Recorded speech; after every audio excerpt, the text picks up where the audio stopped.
Buddy Wildemore with you somewhat here above the surface in downtown York, Pennsylvania, where it is a picture-perfect, if not hot, night for baseball on this first day of summer. It was low 90s all throughout the day, currently 87 degrees. Got a bit overcast in the hour before the game, but the clouds have been chased away for the most part, and we should have little to no chance of rain tonight, which is what everybody wants to see and get this game in.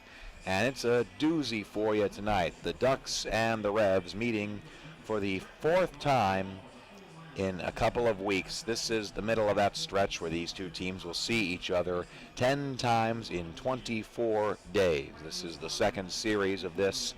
The Revs beat the Ducks a couple of weeks ago on June 7th, 8th, and 9th in a series, 2-1.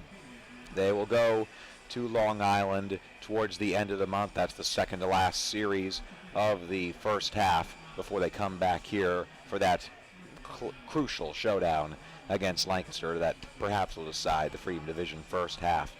So the Revs 2-1 against the Ducks so far this year, but slumping since their last meeting. Losers of 7 of their last 10, including 3 straight series, losing the 3-gamer against Bridgeport that just wrapped up, and then on the road at Sugar Land and Somerset. The Ducks, meanwhile, have won 7 of their last 10. They are the opposite of the Revs right now, coming off of series wins at Southern Maryland and then a sweep at home of New Britain. They salvaged a split of a 4-game set against Lancaster yesterday with a miracle win in the bottom of the 9th.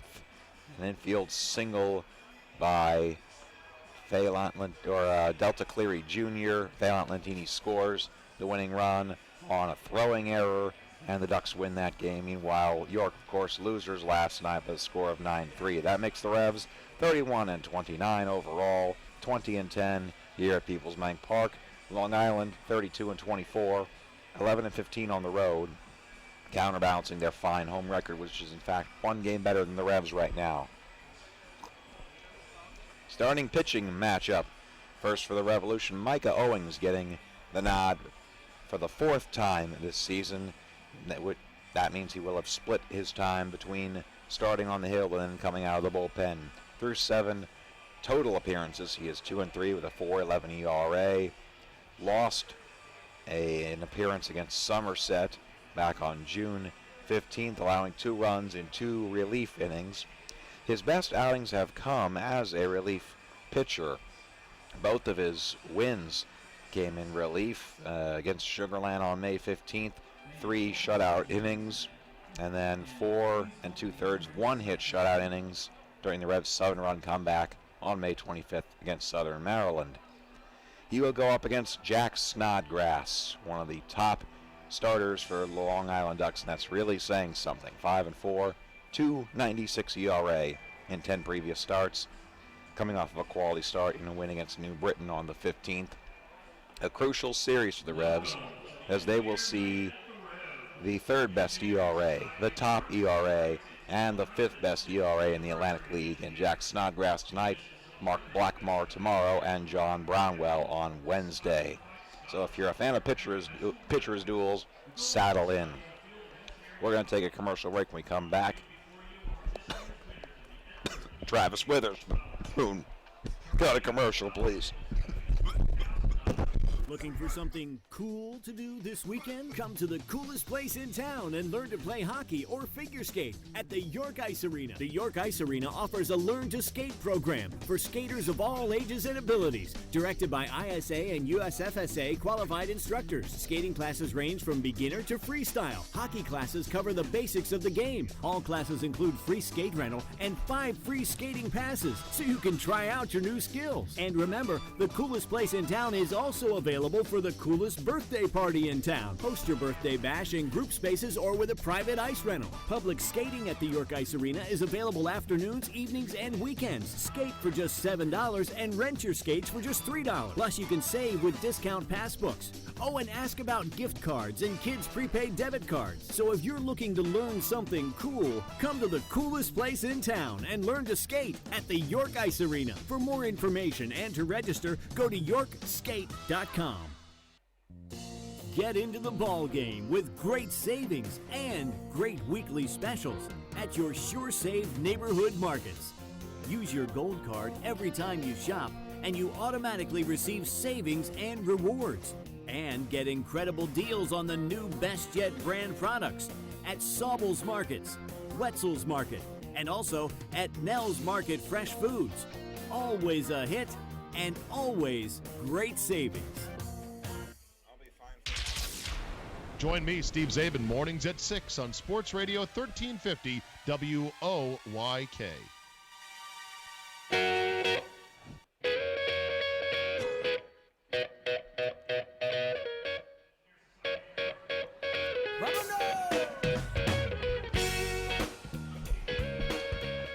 Welcome back to the WOYK Revs pregame show. Abrupt into that commercial, but Will DeBoer back now. Revs and Ducks set to get going here.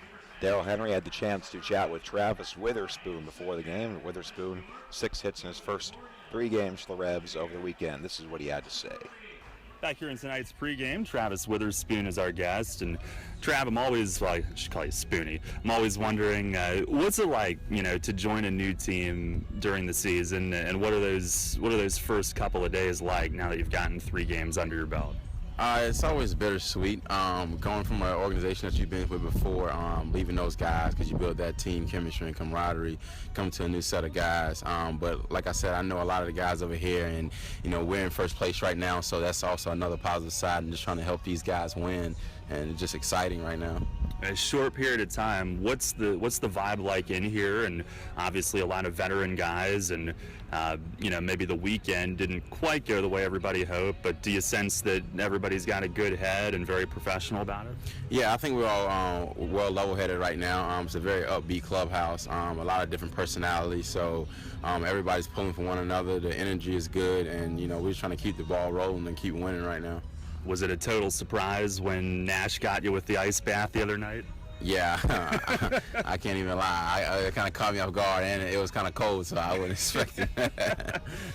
Well, you mentioned you did know a lot of these guys, and at the risk of leaving somebody out, who are some of the guys that maybe you had a chance to play with before along the way? I played against Nash with the Houston Astros organization up in AA, and I also played against Burgess on that same team.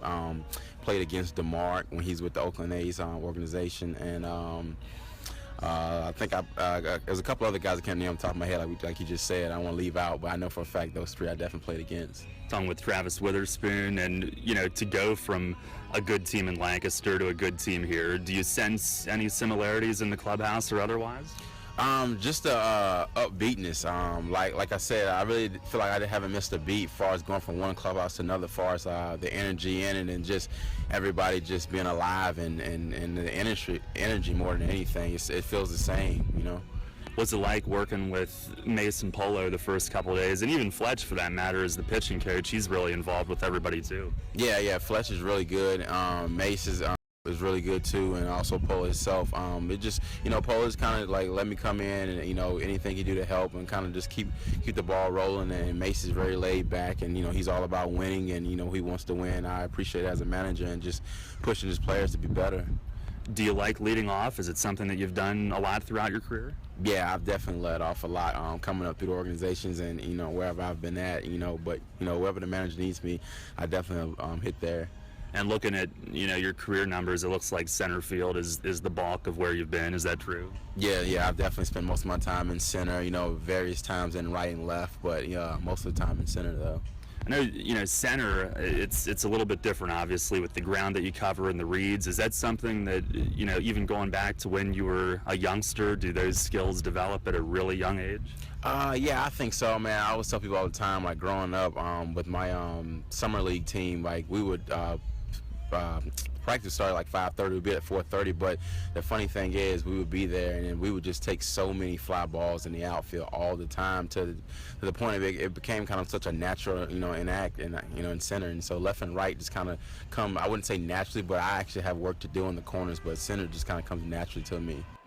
That was part 1 of an interview with Travis Witherspoon, rather talkative. He goes on to talk about his life and his background. We will have the second part of that interview in a future WOYK Revs pregame show. As for the current WOYK Revs pregame show, when we come back from commercial, the Broadway Transmission Managers Report, Dale Henry one-on-one with Mark Mason. So keep it here on your Monday night on the WOYK Revs pregame show. Rich Eisen. I might be the mayor of the Follow Through Challenge. You know, I like it. The Rich Eisen Show. Other story that hit me last night that really ticked me off was a report that Chris Berman is retiring from ESPN. I have no idea if this is true or not. His agent, who used to be mine, told the New York Times that Chris is not retiring. This is what I know. Chris Berman's a legend. Chris Berman created SportsCenter. This man, whether it is the end of the line or not for ESPN, whoever is talking outside of the business needs to pipe down and respect what this man has done.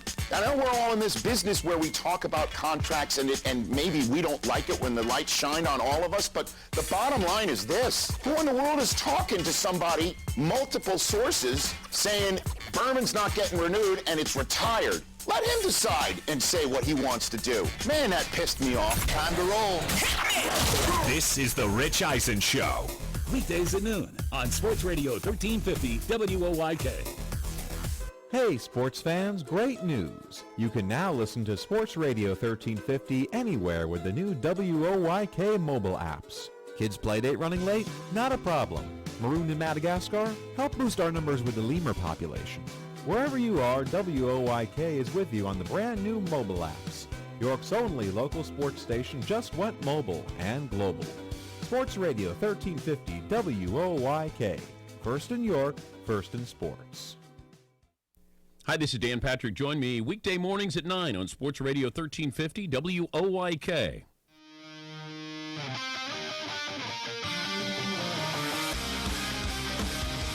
Fans, it's time to go inside the clubhouse for the latest on your York Revolution and tonight's matchup. It's time for the Broadway Transmission Managers Report. Now, here's the manager of the Revs, Mark Mason.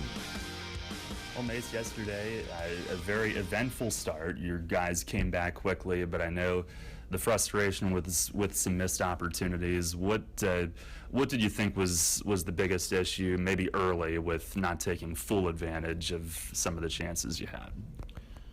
Well, it's really hard to say. Obviously, we had some really good chances early in the game. The first inning, we could have probably had way more than 3 runs, or we had the opportunity to do that. And then a couple other innings out there, we left 10 or 12 guys on base again yesterday. So we're going to have to clean that up.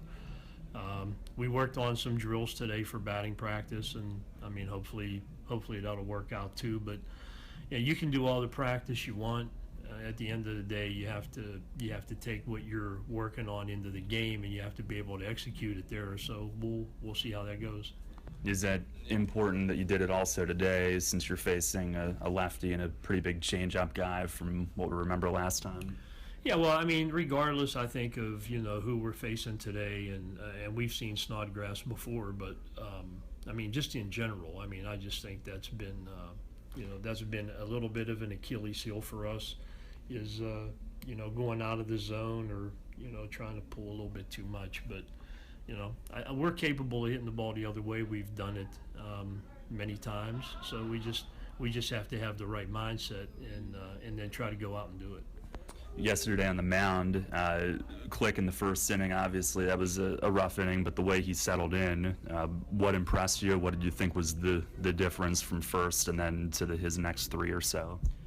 Well, I think probably the first inning, even though you come in relief, and inning, for me, an inning is an inning. Whether it's the first inning, the 7th inning, whatever, but that's a start. So it's a little different when you have a half hour before game time to go down there and get all your prep work in, and the adrenaline, obviously. And when you have a guy that throws hard like he does up in the mid to upper 90s, when you have adrenaline, sometimes that's a bad thing. And I thought maybe once he got through the first inning, the adrenaline had kind of gone away. He threw a lot of pitches in that first inning, so that might have taken a little bit of the juice out of him.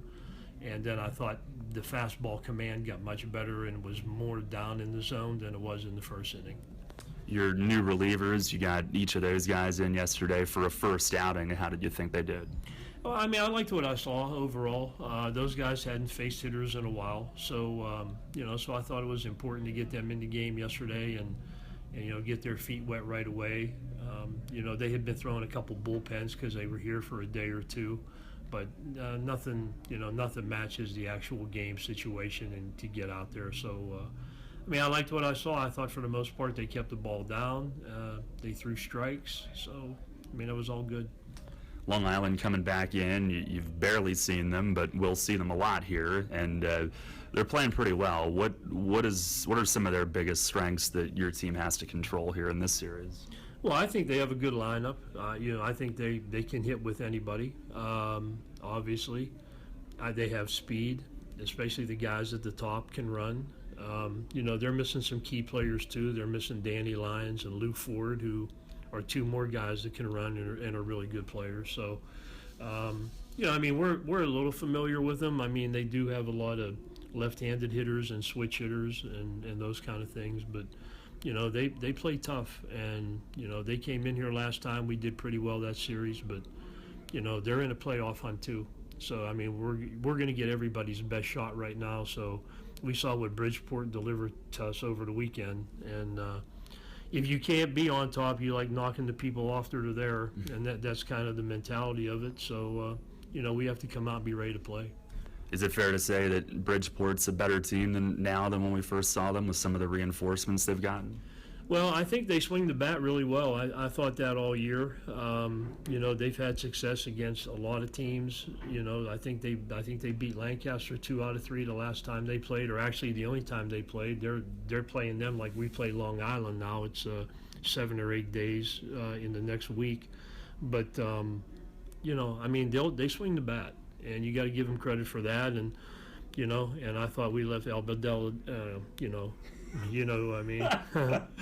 we let Al, I'll just leave it that way. We let Al off the hook a little bit yesterday, and he had a high pitch count. And he had a lot of stress out there, but we couldn't finish him off. You've got Micah making the start tonight, and the last time in relief, I know you were impressed with the stuff that he showed when you had him out there at Somerset. Yeah, the stuff in the 6th inning was really good in Somerset, and then the 7th inning, he gave up the homer, but I thought he was still throwing the ball well. The thing that we need to see from Micah tonight is we need to see him to stack some innings up, and it's been a couple months now, so we're to the point where we need to see him rack up 5 innings, and to be a starting pitcher, that's what you have to do. So hopefully we'll get that tonight. All right, Mace, thanks a lot. Good luck. Thank you. Mark Mason with Daryl Henry on the Broadway Transition Managers Report. Revs and Ducks set to get going here. They're airing the pregame video, and it is over now, and the Revs are about to take the field. Wearing their traditional home white uniforms. They lost over the weekend on Saturday in the football-style jerseys, and then yesterday with those Revengers jerseys, the auction jerseys that are now, auctioned off. Names on the back of their jerseys for the first time, I believe, this season, so that's a new addition. And now he'll turn it over to the national anthem.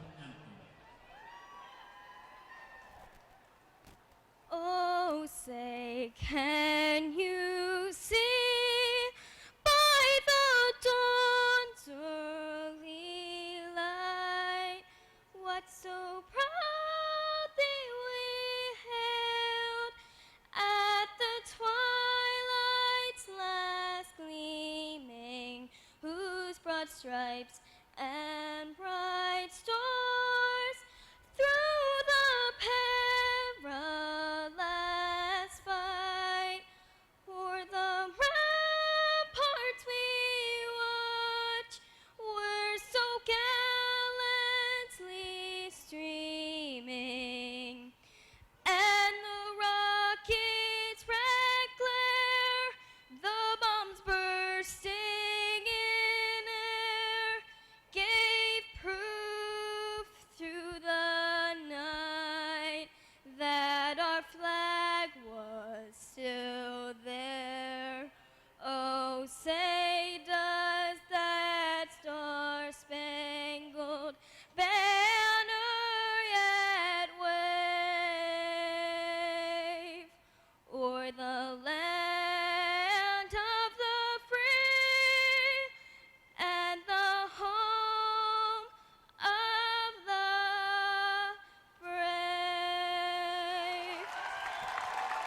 Yes, it does. Our national anthem, sung by a 9-year-old girl with a streak of green at the back of her hair.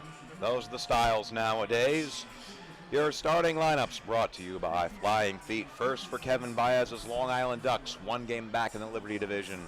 Faye Lentini, league leader in games, runs, hits, and top 5 in total bases and doubles and extra base hits. For my money, one of the contenders for MVP at this point in the season in the Atlantic League. Leading off, he's your right fielder. Delta Cleary Jr. in center. Ruben Gotay at second base. Dan Johnson, newly acquired, at first.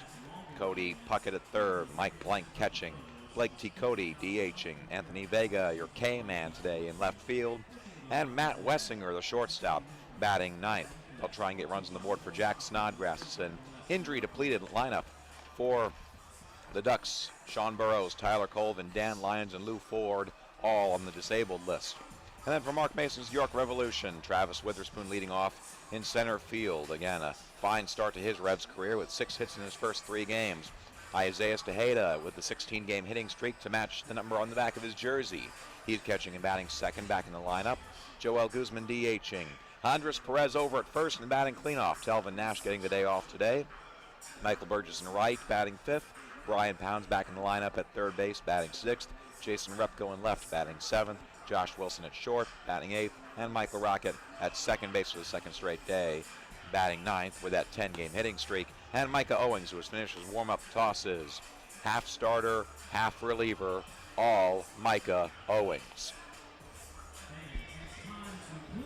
And as Phelan Lentini walks to the box for the Dasher Investment Services first pitch, we turn to the voice of the York Revolution. Here is Daryl Henry. All right, Will, thanks very much. And nice job powering through that pregame tonight. You are on the Wellspan Sports Medicine Injury Report. I hope nobody caught the germs from the cough during my first segment there. Well, Owings is ready. Our Dasher Investment Services first pitch is inside. We are underway. 6:34 our start tonight. Here on the first day of summer and the hottest day of the week. It's been around 90 all day. Here's the 1-0. And Lentini swings and misses. 91 on our scoreboard here at the start tonight. Lentini, 4th in the league in hitting at .331. And he's got 14 more hits than anybody else, 7 more runs scored than any other player. Because he hasn't missed a game. Pitch to him, a foul tip, straight back into the backstop. And Owings ahead, a ball and 2 strikes. Revs are in those traditional whites tonight. Ducks are in their orange alternate jerseys. For Owings, comes in tonight with a 2-3 record, 4.12 ERA, 8th appearance, 4th as a starter. There's the 1-2, and that misses upstairs. The one thing that Mace highlighted that they really want to see tonight is stacking some innings, and he has dealt with the leg issue at times this year, caused him to miss a couple of turns. And the 2-2, and that's in the dirt. Tejeda staying in front. A no swing from Lentini. It's a full count. Lentini at 38 years old, one of several late 30s players really racking it up in the Atlantic League this year. His teammate Lou Ford was on DL. I can think of Bryant Nelson, the 42-year-old from Southern Maryland.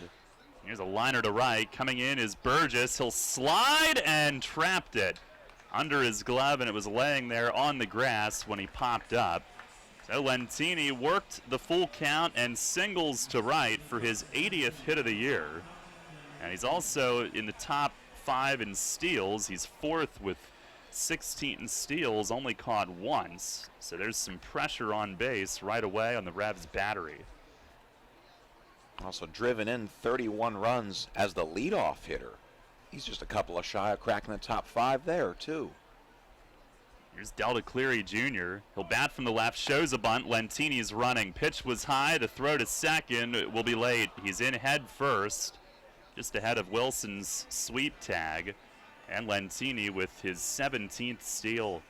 So right away, the Ducks with a runner in scoring position. As a team, they lead the league in hitting and runs. One more run than Somerset has racked up. And now Cleary shows bunt again. Pitch missed outside, and Tejeda snapped it down to second, forcing Owings to duck right over Owings' cap, and Wilson on one hop at short knocked it down a couple of steps behind the bag. Lentini diving back.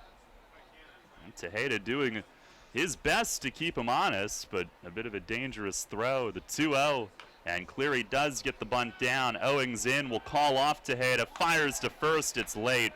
Cleary beats it, a bunt single, and it's first and third with nobody out. Perfect bunt out in front of the opposite batter's box. And Owings called off Tejeda, but Cleary beats the throw. Well, Bridgeport scored first in all 3 games of the last series. Long Island on the verge of doing it in this game. First and third with no outs, and Cleary, who missed the series in York a couple of weeks ago, it wasn't a lower body injury, it was a hand.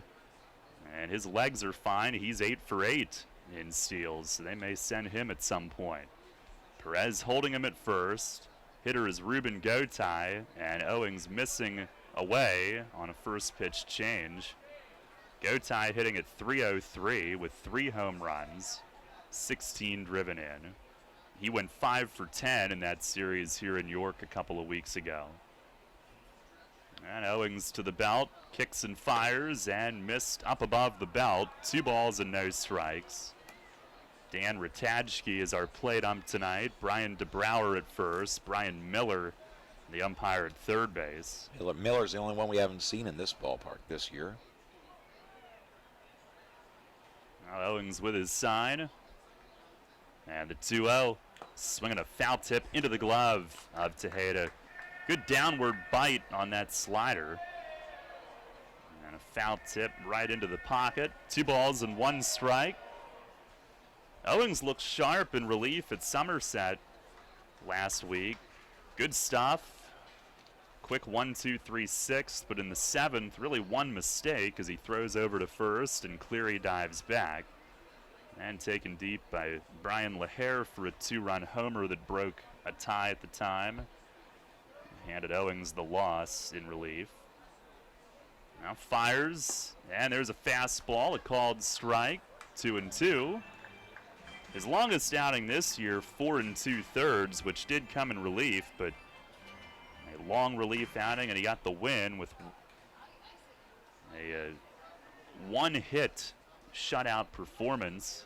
As this one is slapped to third, Pounds has it. He'll go to second for 1. It was Wilson there, and he'll throw to first for the double play. 5-6-3. Lentini scores. It's 1-0, but they'll take the trade for 2 outs. And Josh Wilson, that ball hog right in front of Rocket, who was there. But Wilson was up the middle with the lefty hitting, and he figured, well, I can get to the bag. I'm here to help. Well, Wilson got the day off yesterday with Darwin Perez getting a look at short, and he was just itching to get back into the swing of things, and he did right there. Here's Dan Johnson just over from Bridgeport in a trade, and he looks at a ball outside. So maybe he'll buy Rocket a soda or something after the game. I don't know. Family-oriented broadcast. There's a slider for a called strike. I guess a put out and an assist might be worth a soda. Or something more. Maybe Shirley Temples. Apple juice. There's a swing and a miss on a changeup, a foul tip squeeze. They got to keep it PG. You know, aside from the fact that you let chain smokers into the booth. New habit. Let my Marlboros. There's a swing and a foul back off the screen. Now, see, can I get sued for saying that? I don't know. Probably not. You do smell like lozenges. Kids, smoking is bad, okay?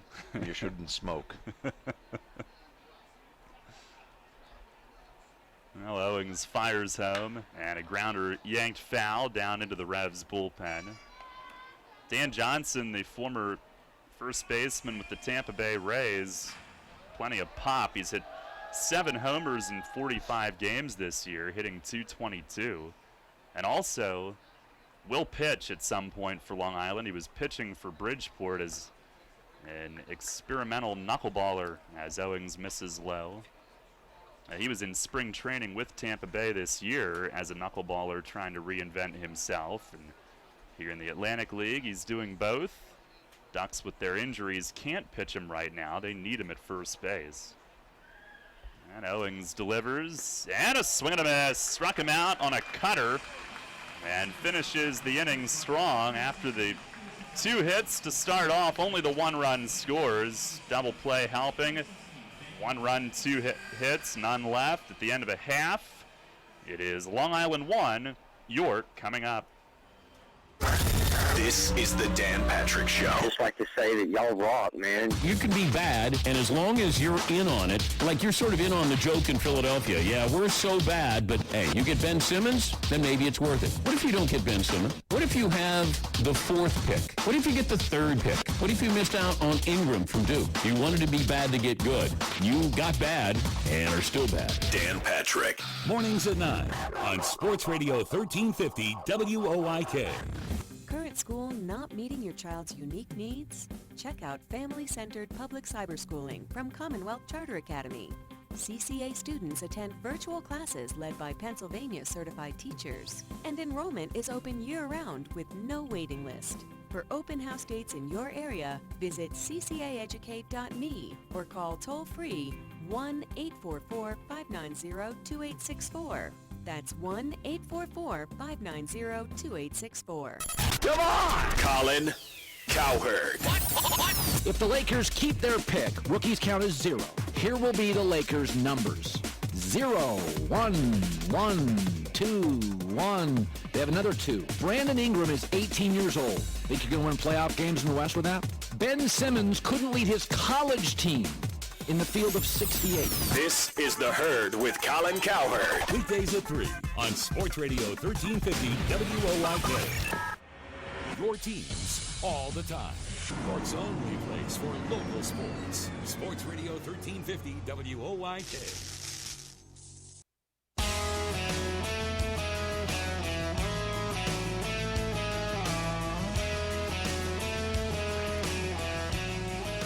Revs come to bat, down 1-0 as they'll face Jack Snodgrass for the 2nd time. Snodgrass, the big lefty, tied for the league lead in wins with 5, along with several others. 5-4, he's got the league's 3rd best ERA at .297 in 10 starts. 57 2/3 innings, 67 strikeouts. That's the league's 2nd most, and 2 behind teammate Darren Downs, who we won't see in this series. Snodgrass just over a hit per inning, 60 hits, 20 walks compared to the 67 Ks. Opponents hitting .261. And it'll be Travis Witherspoon leading things off, our pregame guest tonight. Snodgrass a no decision here on June 9th. It was a square off with Matt Neal that the Revs led 1-0 into the 7th when Long Island tied it and then won it late. Neither pitcher factored into a decision. Snodgrass, 6 innings, 1 run. Did throw 115 pitches that night. First one tonight is a called strike with Witherspoon bluffing a bunt. And he comes in hitting a .275, 6 for 13 since joining York. A nice 3-game beginning. 0-1, and it missed off the plate away. We'll have part 2 of that interview in an upcoming pregame as we talk about his background and a very interesting off-field hobby that he hopes to make into a career one day, that being filmmaking. It's the 1-1, and that's a generous outside strike call. Now it puts Witherspoon in a 1-2 hole. Tejeda and Guzman also in the top 3 due up this inning tonight. 1-0 Long Island. And Snodgrass, the high Black Sox, kicks the leg, delivers, misses outside. Well, I always like those high socks. Sort of a mix of the modern with the alternate orange jersey and the old with the high pants, the way that baseball pants were meant to be worn. Comes home and a swing and a pop fly center field. Delta Cleary Jr. drifting over. He was toward right center and just past straightaway center, makes the catch for the first out. Snodgrass 6-6. Lefty is 28 years old from Bowling Green, Kentucky. Former Giants draft pick, spent his first 5 seasons in their system. Last year made it to AAA for the first time. Parts of 3 years at AA, and 3 straight years he had double digits in wins, 10-8 at High A in 2012, then 12-4 and 11-6 at AA the following 2 years with Richmond. Here's Tejeda, who swings and drills one way foul, way deep over the left field seats. Comes in tonight on the 16-game hitting streak. I came perilously close to hitting the light tower out in Arch Street East. Had yesterday off, back in there tonight, second in the league in hitting at .347. A point behind Lou Ford. And he swings here, came up empty on the changeup. Ford, of course, has been stuck on .348 for about a month and a half for that injury. A good showing from Tejeda today could mean he takes over as the league's leading hitter. Ford might return next week when we are there. There's the wine from Snodgrass, 0-2, and he missed away. Tejeda hitting .404 off lefties. The Revs will be at Long Island next week. Ford is on the trip, and he'll do some baseball activities, but not expected back until next week. The 1-2, and that slipped high and away, a changeup. Dan Lyons also a hamstring and might return this weekend, but not expected back this series on our WellSpan Sports Medicine Injury Report. Tyler Colvin out, so is the pitch from Snodgrass, and he fouls it back. Sean Burrows is another one. That's the other one, thank you. Yeah, Colvin had a leg injury. Burrows a bit banged up as well. So they have 4 position players that are not available, at least at the start of this series. We'll see what transpires. Tejeda will ask for time and walk out.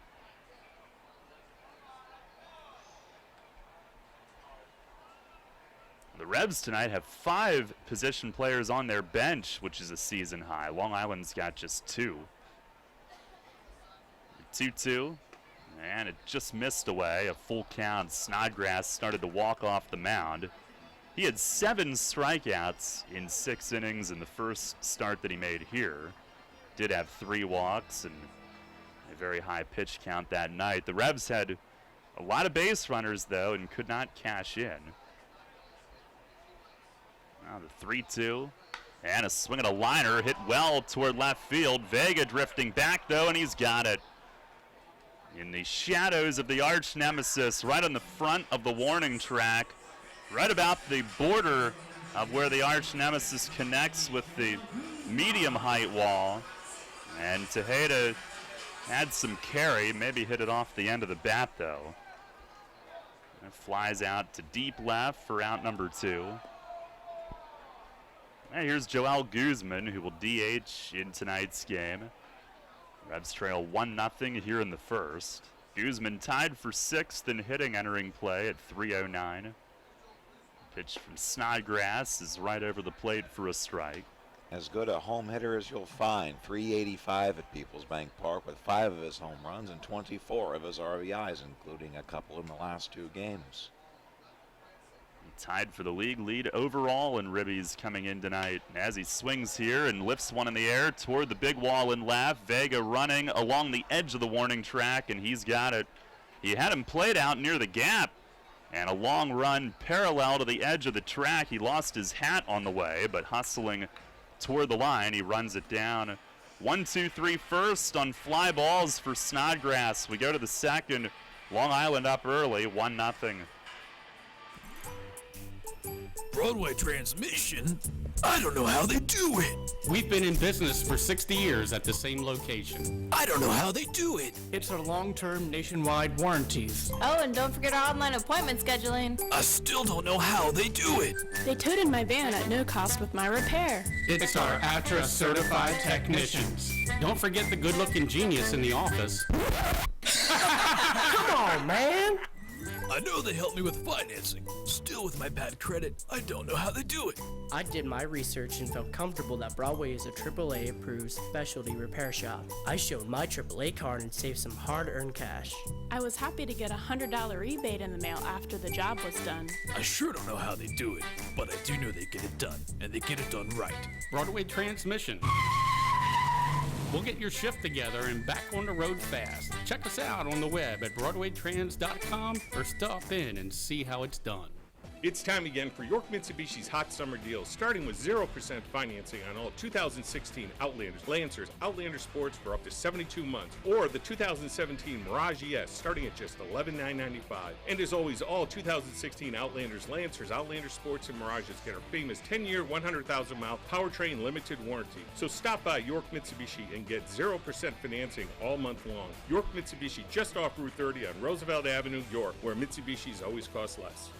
All about local sports. Sports Radio 1350 WOYK.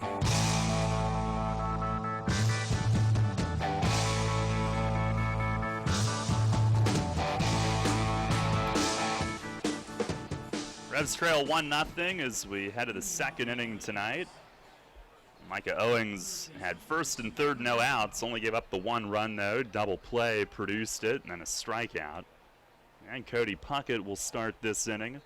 First pitch from Owings, a cutter. It's over for a strike at 88. Puckett hitting .288 with 5 home runs, 29 driven in. .453 with men in scoring position, but he leads off. Here to begin this inning as Owings misses away. 1 ball, 1 strike. It'll be Puckett, Blank, and Cody here in the second inning for Long Island. Enters play tonight a game behind Somerset. Pitch is swung on and popped up. Foul ground at first. Perez giving a look to the stands and out of room. It bounces off a seat 3 rows in. Somerset a 3-game sweep of Southern Maryland over the weekend and a 1-game division lead as a result. And they also set the league's single weekend attendance record at TD Bank Ballpark. Well, how about that fact? Here's the pitch from Owings, and a foul back off the net. Yeah, it was so crowded at that ballpark that they even heard cries of Somerset in New York. Yeah, I thought I heard them all the way home, just echoing last week. Pitch to Puckett is yanked to left field, and that's going to be down for a hit. And 2 hops the nemesis. Repko bare hands, fires to second. Rock at the tag. It's just late as Puckett slides in a leadoff double. And 2 hop the big wall down the line and left. Repko did all he could, played it well with the bare hand, and made a strong throw.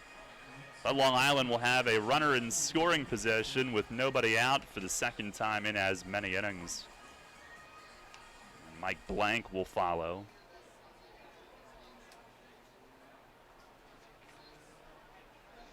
Puckett had a 2-double game, taking advantage of the arch nemesis when they were here recently. And now Blank looks at a first pitch strike. Blank hitting .245, 5 homers, 24 driven in.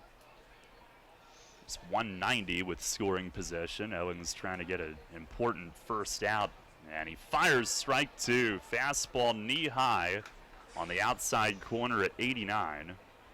Blank a look back and a discussion with Ratajski, but Owings ahead of him, 0-2. And now the righty set, kicks, fires, and a swing and a foul straight back. Looks like his helmet's taped together. Is that the best they could get him? He's got some tape around the left ear.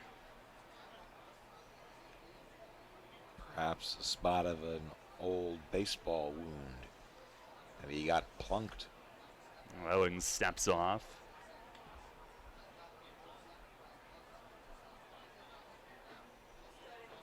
Ducks a 1-0 lead. They're trying to add to it here in the top of the second. And Owings fires, and it misses down and away. Bright sunny night. Shadows right at the front of the mound at this moment. The longest day of the year. And let me tell you, it felt like it will. This is the pitch. And a dribbler foul, third base side. Just waiting for the game, you know? It always seems long waiting for the game. That's what we do. We just sit down in a chair and stare into nothingness until the game arrives. That's pretty much it. Now Owings deals. And that's just outside, 2-2. As he glares in at the plate, a close one that he didn't get. 32nd pitch for Owings. Hasn't gotten an out yet in the second inning. Now Reddy comes home. And a grounder foul over by the Ducks dugout. That is an interesting fashion statement that Blank's got. It doesn't look like the helmet's any bigger. It looks like it's painted on the left ear. You know what? He's 6'4". I think he can make whatever fashion decisions he wants, and nobody's going to knock him for it. 6'4" with long arms. His swing looks effortless, like the way he turns around on the ball. It just looks like he's flinging a twig at that ball and sending it shooting off the bat at 70, 80 miles. Now Owings the pitch, and a bounce foul again. After a brief meeting from Tejeda on signs, that's the fourth two-strike foul. This has been an 8-pitch at bat with a 2-2 count, and still at work. Puckett the leadoff double, standing out there at second base. And Owings with the pitch, and a swing and a miss. Michael wins the battle. A lot of foul balls on the third base side, and they had him set up to go slider away, and Blank swings through it. Owings with his second strikeout of the night. Well, one down here in the top of the second. And Blake Tacody, the hitter.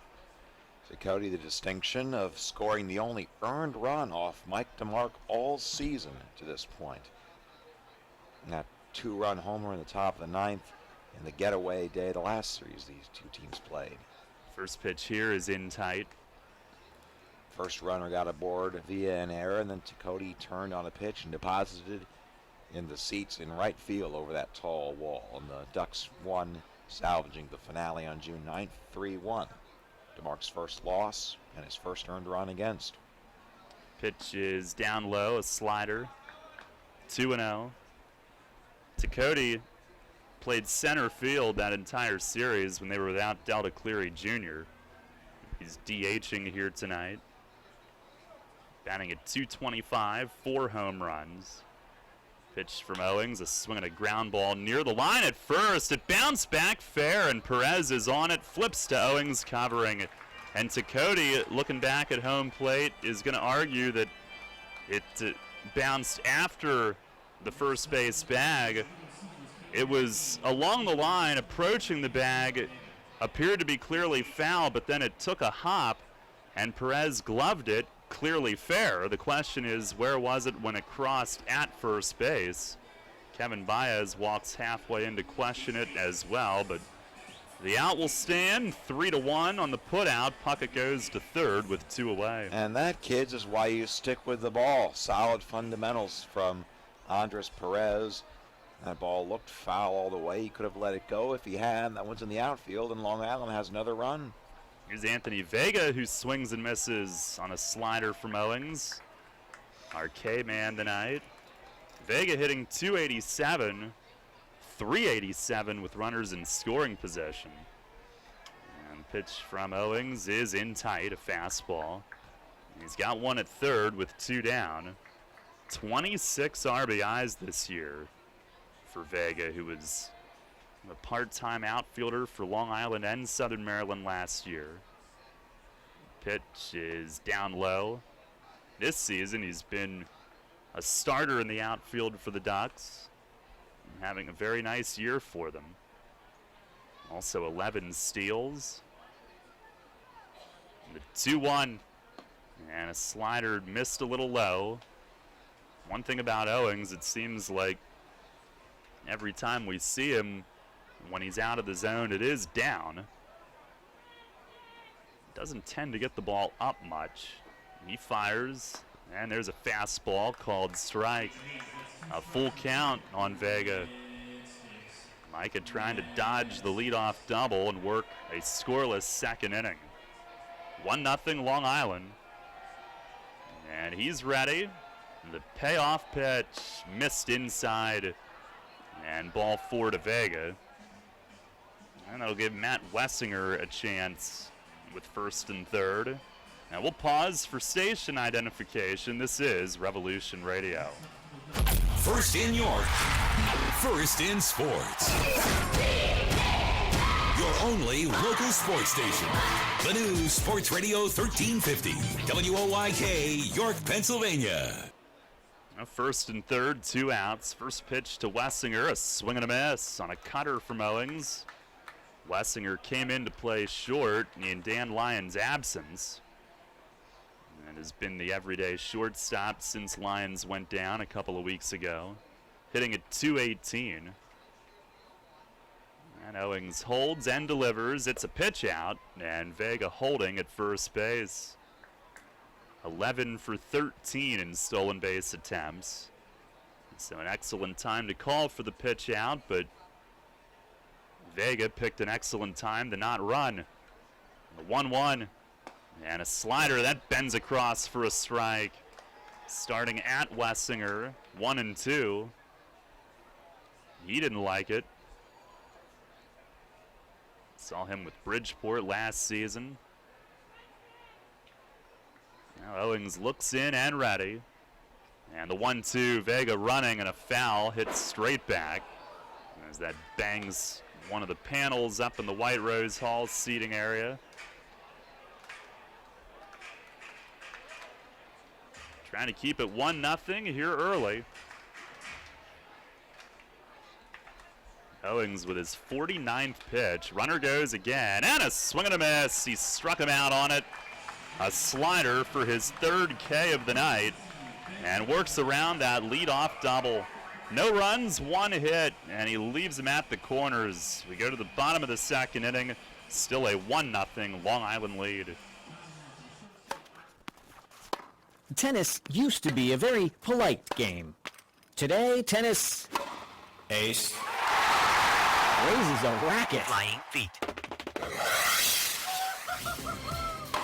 The style, the play, and the players are intense, athletic, and hard-charging. Flying Feet Sports Shoes welcomes the evolution of tennis and its battling players with a full line of specialty tennis shoes worthy of the new game. These aren't stand-around, look-pretty shoes. These are co-conspirators for the court. Shoes that will endure opponent after opponent, match after match. Shoes that move when and how you move and stop at your command. Shoes that fit and feel good so your feet are ready and able to play that next set. Flying Feet's team includes Prince, Wilson, and New Balance in widths that fit, and the Flying Feet staff is always on the sidelines to help you with your selection. Tennis, it's a new game. Be prepared to play it well. Flying Feet.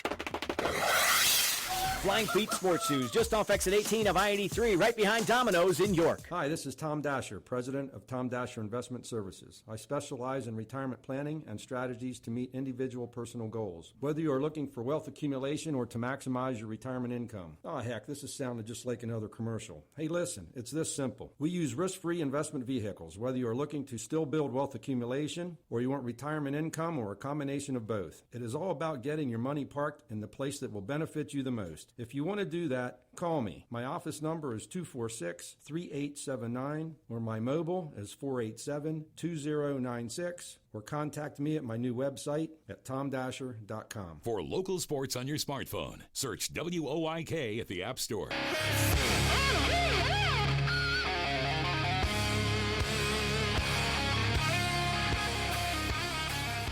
1-0, Long Island leads. Micah Owings avoiding further trouble. And they worked out of a bit of a jam there in the second inning, sidestepping the leadoff double. And Andres Perez will get things started. Jack Snodgrass a 1-2-3 first with 3 fly ball outs. And Perez to lead off against him in the cleanup spot tonight. Telvin Nash a night off. First pitch to Dre is outside. One of the things with Nash, obviously such a power threat, but he has really struggled against lefties, so Mace giving him tonight off. It's the 1-0, and a swing and a foul against Perez's foot. Dre hitting a 288 with 5 home runs, and against lefties, 365. And stuck on 5 home runs for a while, though. His last one came on June 1st at Bridgeport. Before that, it was that walk-off against New Britain at this ballpark on May 12th. So just 1 home run over the last month and a week. 1-1 pitch, and he swings and punches one the other way. Gotay back from second, though, will run it down in shallow right. And a jam shot off the bat of Perez. Floated into shallow right field, and Gotay there for the first out. That'll bring on Michael Burgess. The Revs tonight have Nash on the bench, Marte. They also have Darwin Perez, Salvador Paniagua, and Keith Castillo all available on the bench tonight. Here's Burgess, lefty against lefty. First pitch, he fans on a cutter away from Snodgrass. Burgess, the sac fly in his first plate appearance back with the Revs on Sunday. Nothing after that, though. He went 0 for 4 with that RBI. Now the 0-1, and a breaking ball down low off Blank's glove. Now in 9 games with York, Burgess hitting 265. 3 home runs. The sac fly yesterday kept him 2 ahead in RBIs compared to games played, which is awfully impressive. Now fastball in as he jumps back. 11 ribbies in 9 games played.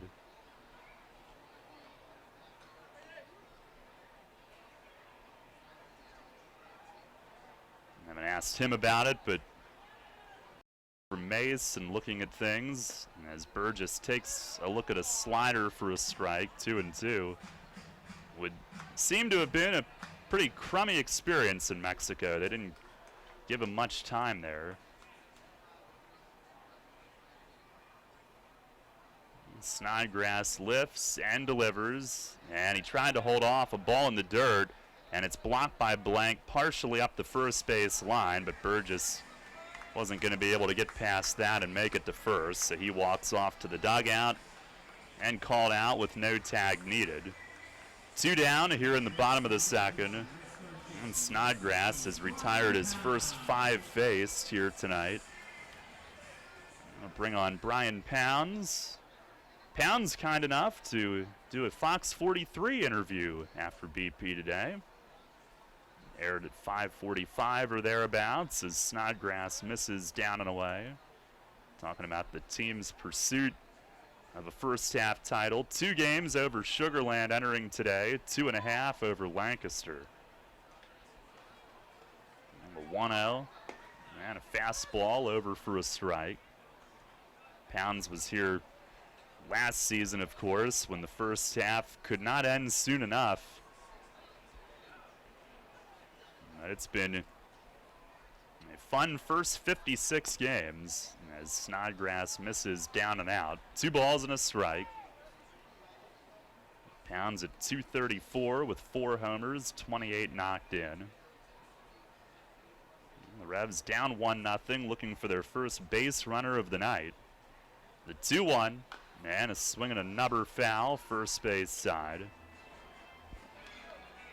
They had 7 hits off Snodgrass in that first meeting, but only 1 run.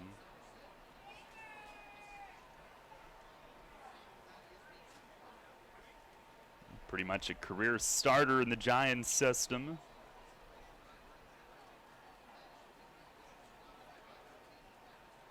Now the lefty, a short step sideways to his windup, And Rhythms home and misses inside. And it'll be a full count on Pounds. 3-2. Jason Repko waiting on deck. Snodgrass delivers, and a swing and a bouncer to short. 2 high hops to Wessinger. He'll glove it, fires it across, and it's a 1-2-3 inning. First ground out for Wessinger tonight, or for Snodgrass, I should say, whose first 4 outs were in the air, and then a K and a ground out to end this inning. We go to the third. Long Island's still on top, 1-0. The more we help the ones in need, the more progress our community will make. By focusing on quality education, income opportunities, and basic health care, all of York County can have access to the building blocks of a good quality of life. Together we can load the bases for our community and hit a home run. Give generously to the 2016 United Way Community Fund. Find out more and give now at unitedway-york.org.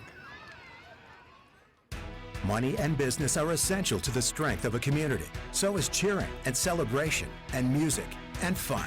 That's why York Revolution games, concerts, youth sports, special events, and more happen at a place called People's Bank Park. People's Bank has been serving York County for more than 150 years. Always cheering, always celebrating, always committed to the things that make York County great. And to you having a great time at People's Bank Park. People's Bank, member FDIC, equal housing lender. Ross Brothers Barbecue is serving up the hits every Saturday night this season at People's Bank Park. Stop by Arch Street Eats on the third base corner and load up on delicious, fresh-made local barbecue. All of Ross' sauces and sides are made from scratch daily. All meats are smoked for an authentic barbecue done right. Ross Brothers also offers drive-through, dine-in, and carry-out from the restaurant at 3096 Carlisle Road in Dover, as well as delivery and full-service catering. Ross Brothers can cater any sized event from fundraisers to graduation parties to weddings. Ross Brothers Barbecue every Saturday night at People's Bank Park. Your teams all the time. York's only place for local sports. Sports Radio 1350 WOYK.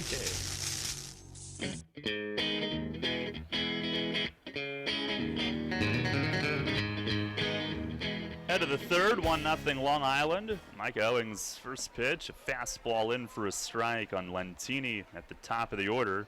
Started the game with a single and a steal and came around to score. Owings, who's going from the stretch exclusively, he fires and misses in the dirt. 1 ball, 1 strike. He was at 49 pitches coming into the inning. Again, his longest outing this year, 4 2/3, which was a win in relief, made 25th against Southern Maryland. Revs were down 7-0. He held the fourth. They won 9-7. There's a slider that bends across for a strike. 1-2 on Lentini. Came in tonight with 14 more hits than anybody else, 7 more runs, and he added 1 to each of his total in the first. 1-2 from Owings and a foul shot straight back to the screen. Lancaster did a pretty decent job on Lentini over the weekend, a team that he first played for in the league back in 2012. They held him to 3 for 17 in that series. But the Ducks would help the Revs coming back yesterday. Pitch here, a check swing on a ball in. They appeal to first, and Brian DeBrouwer says he didn't go. And from here, it looked like the bat was held right there across the plate, but didn't get it. 2-2. Well, Owings will try again. Pitch is lined to center field for a hit. And they don't get the check call. And Lentini follows with a single up the middle, and he is on to lead off an inning again. Last week, Lentini had pulled even with Tejeda for second in the league in hitting, but then that Lancaster series dropped him to fourth. But he's 2 for 2 to start this one. And here's Delta Cleary Jr., who was faking bunting when Lentini stole in the first inning, and he'll dive back on the first move. Tejeda nearly had Lentini when he stole the base in the first inning, but nearly doesn't count in the stat book. It would have taken a perfect throw instead of an almost perfect. And a bunt shown by Cleary. Owings misses away. So same setup as the first inning. Cleary at least showing the bunt, giving the Revs a lot to think about as Kevin Baez goes through signs. And another throw over, and a good one from Owings, but Lentini back with the hand in. Cleary did bunt for a hit then. After Lentini had stolen second, his bunt single made it first and third, but Micah did a nice job to only give up one. 1-0 pitch. He shows bunt and attempted it, but bunts foul straight back. Well, last time it seemed that Cleary was just showing bunt until Lentini had a chance to run. This time he actually tried it. Oh, 1-1 count, still a good count to run on. Perez holding Lentini. Owings holding set, and the pitch not running. It missed outside with Cleary showing bunt again. And the count now 2-1. Pounds coming way in from third. And a pigeon flies in and lands over by the first base on deck area. On the field, and now a balk called. Owings tried to step off and throw to first, and he flinched. I'm not sure if his cleats got stuck or if he just inadvertently had a movement, but he's called for the balk, and Lentini was pointing at it as well, helping to make the call. So that'll put him at second base. And now Cleary still bunting, and he gets it down. Owings in. He'll field halfway into the plate, throws to first. And this time it'll be a sacrifice. 1-3 on the out. Perez holding the bag while reaching left to receive that throw. And Lentini to third base with one away. And Cleary now a bunt hit and a sac bunt so far tonight. And a runner at third with one out for Ruben Gotay, who hit into the double play that produced their first inning run, 5-6-3. As Josh Wilson intercepted one in front of Michael Rocket, as Gotay swings and misses on a first pitch slider.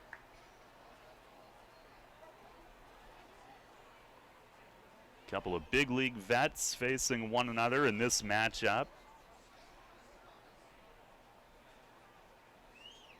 The 0-1, and a fastball down and in. Gotay with the Royals, Mets, and Braves in the big leagues. Last time he was in the majors was 08. So he was part of that Atlanta Braves stretch. Or no, he wasn't. That was during the Phillies. Here's a swing and a miss on a cutter, a foul tip squeezed. I was thinking of that Braves stretch where they won 14 straight divisions, and 2008 was clearly after that. It was when the Phillies won the World Series, and they won the division on the way to that, too. But equally miserable for you. No comment.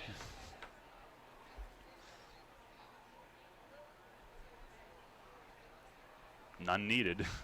It's the pitch, and it misses inside, 2-2. People always say that, and they don't usually mean it. You know, they say, our next guest needs no introduction. And they proceed to offer an introduction. Now Owings delivers, and a slider missed down low, a full count. I remember when Seth MacFarlane hosted the Oscars a few years ago, he said that, you know, our next presenter needs no introduction. Then he walked away. And it was Meryl Streep who came out and was like, okay, yeah, that's actually well played. Revs infield is back. The payoff pitch, swing and a miss. Big strikeout for Owings. Looked like maybe a change up away, and he got Gotay to reach and whiff. That's his fourth strikeout here in the first 3 innings tonight. 2 down. And now he's got to get through Dan Johnson to try to keep it 1-0. Leadoff man's been on in scoring position with no outs in all 3 innings. Scored in the first, did not in the second. Pitch to Johnson, a changeup missed away. As Owings doubled up on that pitch, but did so to the next hitter. 1-0 on Johnson, who was his first strikeout victim back in the first. A 1-0 pitch, and a fastball runs high and tight. Johnson did face the Revs on the mound with Bridgeport at Harbor Yard and did not allow a hit his first 3 innings with that knuckleball, 6 strikeouts, but the Revs then got to him in the 4th and 5th. And there's a backdoor slider and a called strike, 2-1. Scored 3 off him in the 4th, 3 in the 5th, knocking him out after 4+. And they would win 8-6, handing him the loss that night. Pitch here is lined down the line and right, and a base hit. A fair ball rolling to the fence. Lentini in to score. Johnson digging for 2. The throw cut and the relay late. And it's an RBI double for Dan Johnson, who ups the Long Island lead to 2-0. He's got his 5th ribby in 8 games with the Ducks. 32nd overall this year. He's gotten some of those in bunches. And Lentini has scored twice, upping his league-leading total to 45 runs. Here's Cody Puckett, who doubled last inning but was stranded, and he swings first pitch and fouls it back. Now a 2-0 Long Island lead. Puckett, as we mentioned earlier, this time he does have a runner in scoring position, hitting .453 in that department. And a fastball away makes it 1-1. The Ducks with their 5th hit. When the Revs come up, in the bottom of the 3rd, they'll still be looking for their first base runner tonight. 1-1, and that's in the dirt. Tejeda smothers it. That is Owings' 72nd pitch here in the first 3 innings tonight. He's had a lot of deep counts and more base runners than he'd like. Now the 2-1, and a swing and a pop fly, shallow right center. Witherspoon in. He'll call off Rocket and Burgess and makes the catch.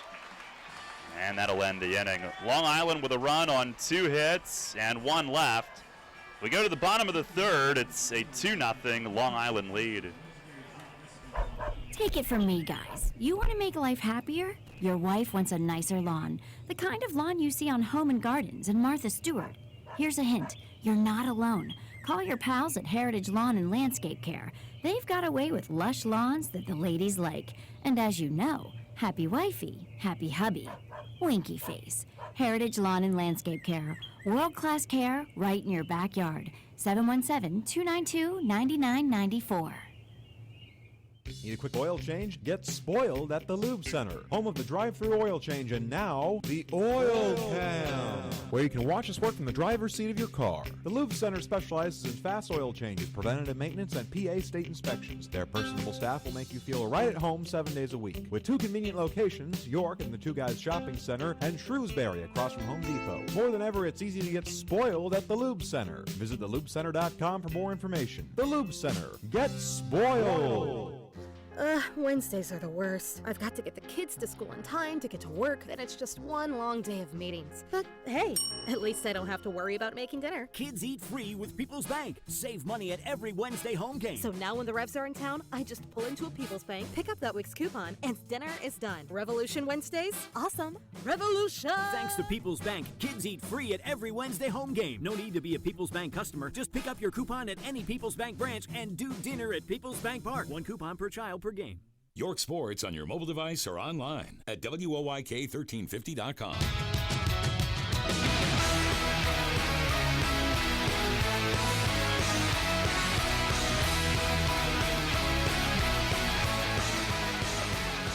Bottom of the 3rd, it's a 2-0 Long Island lead.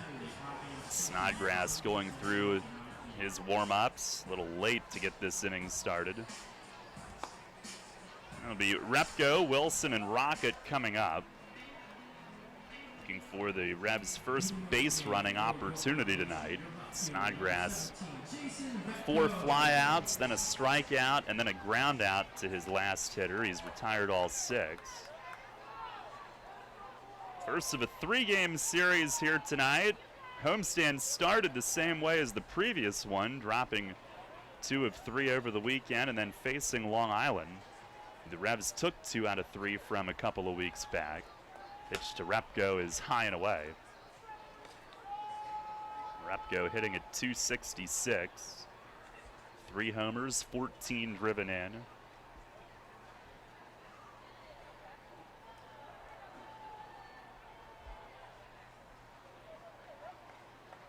Now the 1-0. That just missed away.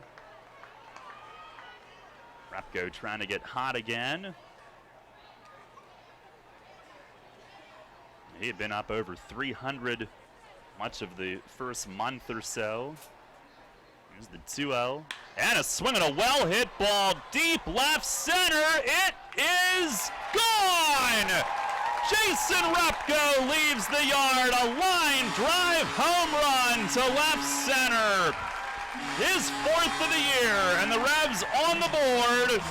It's 2-1 as their first base runner of the night circles all of them. Darryl, I'm going to have to find Joel Guzman. He predicted that. He said that Jason Repko was going to go yard today, and he did. See if I can get the lottery numbers out of him, too. Now, what prompted that? I don't know. We're just walking back to the clubhouse talking and said, oh, yeah, this guy's going to hit a home run tonight. Wow. Now here's Josh Wilson. First pitch is another generous outside strike. Wilson hitting at .268 as he has a look back in words. Wilson with 4 homers as well. The wind and the pitch, and a swing and a ground ball yanked at third. Puckett to his left, cuts it off. He'll turn and make the throw to first. And 1 down. That'll give us a winner on our Heritage Lawn and Landscape Care home run contest here tonight. I guess it would help if we'd announced the name, which we have not yet. So we'll dig into our bag here and come up with tonight's random winner. This is fun. It's going to be Emery Grimm here tonight. Emery, congratulations. You win. Here's Michael Rocket, and he swings, taps one back to the mound. Snodgrass running to first and underhanding off. And there's 2 away. Now, Emery, stop by the Apple Chevrolet ticket office at your convenience, and that prize pack from Heritage Lawn and Landscape Care and the Revs is yours. Just do it during normal business hours and you'll be good. Top of the order, here's Travis Witherspoon, who flied to center in the first.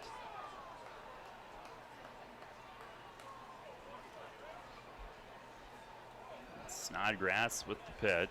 It's down and away. On our York Mitsubishi out-of-town scoreboard, Lancaster is at Bridgeport. They're scoreless in the 2nd inning. And Sugar Land hosting Southern Maryland tonight. They will get started in about half an hour in Texas. The 1-0, swing and a miss, a changeup from Snodgrass.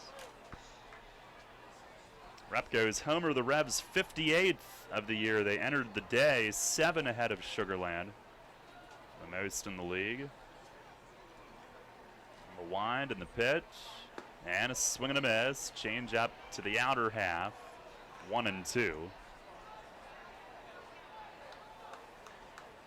Long Island, by the way, tops in the league in ERA at 3.46.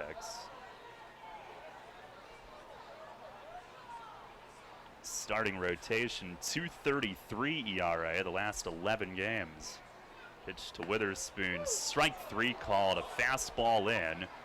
And he's rung up. So Snodgrass has retired all but 1, but the 1 left the yard. Repko, the line drive home run to left center.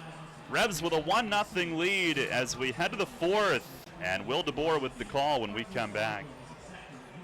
Smith, Mayer & Little is a holistic wealth management group with one product, advice. We aim to simplify our clients' lives, help them retire comfortably, and build lasting legacies for their families and the causes they care about. Our purpose is simple, to make a meaningful difference in the lives of our clients, our community, and the world in which we live with the advice we provide. Smith, Mayer & Little, a wealth of knowledge about wealth. We make our living by making a difference. Visit us at financialjava.com. Janney Montgomery Scott LLC, member NYSE, FINRA, and SIPC. How does it feel to win $100,000 home makeover from the Pennsylvania Lottery with top prizes of $100,000? It's amazing! Because the instant you play could be the instant you win. And even if you don't win instantly, you can enter the second chance drawings online at palottery.com for a chance to win a $100,000 home makeover or one of 1,000 other prizes. The Pennsylvania Lottery. Keep on scratching. Players must be 18 or older. Please play responsibly. Benefits older Pennsylvanians every day. Eric Hosmer's got nothing on this. Mad Dash Grilled Cheese is comfort food at its finest. Mad Dash is Central PA's favorite artisan grilled cheese truck, bringing you creative concoctions with the freshest and most flavorful ingredients. Available for food truck festivals, weddings, corporate, and private caterings. Find Mad Dash this year along the third base line at Peoples Bank Park for all York Revolution home games. Call 717-574-5168 or visit online at mad-grilledcheese.com. Mad Dash Artisan Grilled Cheese. Welcome home. First in York, first in sports. Sports Radio 1350 WOYK.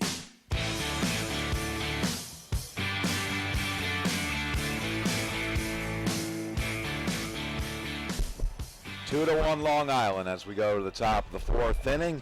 Micah Owings gets the run that he gave up in the top of the third back on the solo home run by Jason Repko, and he will face Blank, T. Cody, and Vega, the 6, 7, and 8 hitters for the Ducks as we go to the top of the fourth.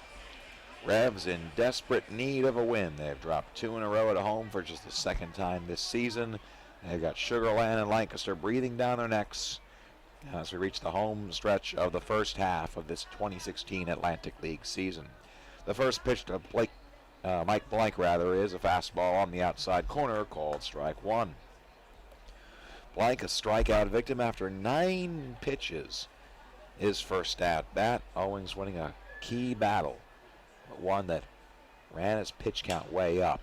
And a broken bat fly ball to shallow left field. Going back for it is Wilson, the shortstop, who makes the catch. One away. That broken bat brought to you by Heritage Lawn and Landscape Care. For all your lawn and landscape care needs, contact Heritage Lawn and Landscape Care. Now it's Blake T. Cody at that somewhat controversial ground ball down the first base line that stayed fair even though he thought it was foul, and he was retired, and he flies this one out into center field. Easy play for Witherspoon. Makes the catch. 2 away. Most importantly, 3 pitches for Owings to get those 2 outs. He needs that.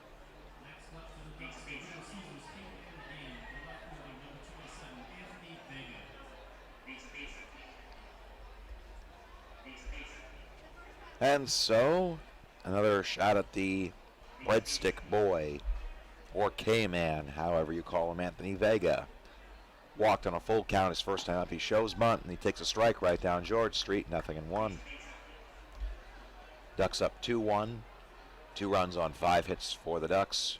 1 run on 1 hit, the Rupko solo homer for the Revs. Oh, the Ducks have been out playing the Revs all day. And there's a little tapper, but foul. It was off of Vega's foot. And the count goes to 0-2. But they only have a 1-run lead to show for it. The Revs doing their best to stay close and doing just that here in the top of the 4th inning. And Daryl's come in with some finger-licking good chicken and coleslaw. Is that enough? You want some coleslaw with your chicken there, Daryl? Owings sets the belt, breathes deep. The 0-2 pitch, swung on and missed for strike 3. High fastball that Vega couldn't hold up on. Breadsticks for everybody, and a 6-pitch perfect inning for Micah Owings. The Ducks go down in order. Middle of the 4th, your score, Long Island 2, York 1 on the WOYK Revs Radio Network. Current school not meeting your child's unique needs? Check out family-centered public cyberschooling from Commonwealth Charter Academy.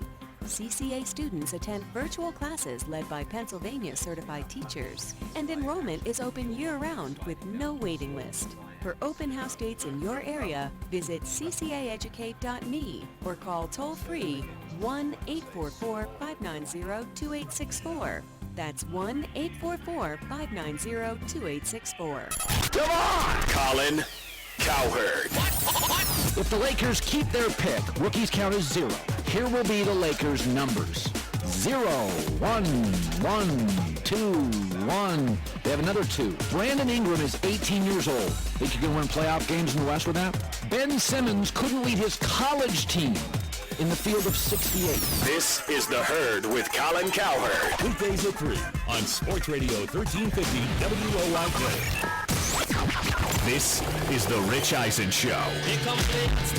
And I know I sound like an old man on the porch, don't flip your bat. Whereas I said to Cam Newton, go and dance all you want, I love it. And keep your mouth shut. Only get your mouth shut by people trying to stop you.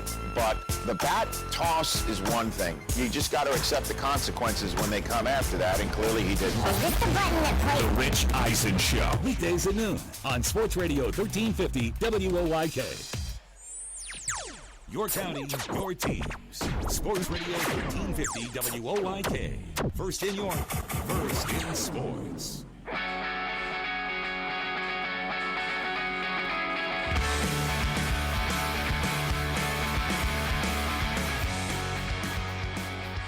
We head to the last of the fourth. Revs down 2-1, sending Tejeda, the Goose, and Dre to the plate.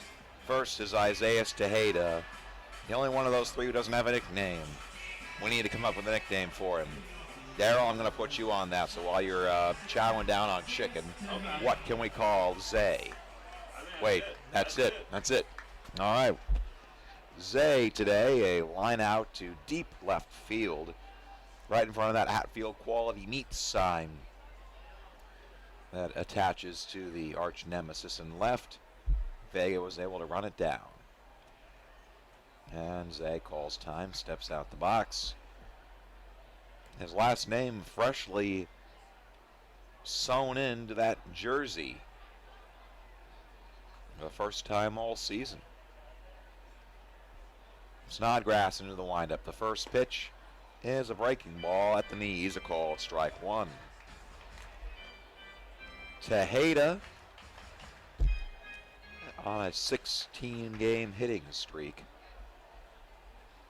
soaring near the top of the league leaderboard in average. He's 1 point behind Lou Ford coming into this game, and he takes inside for ball one.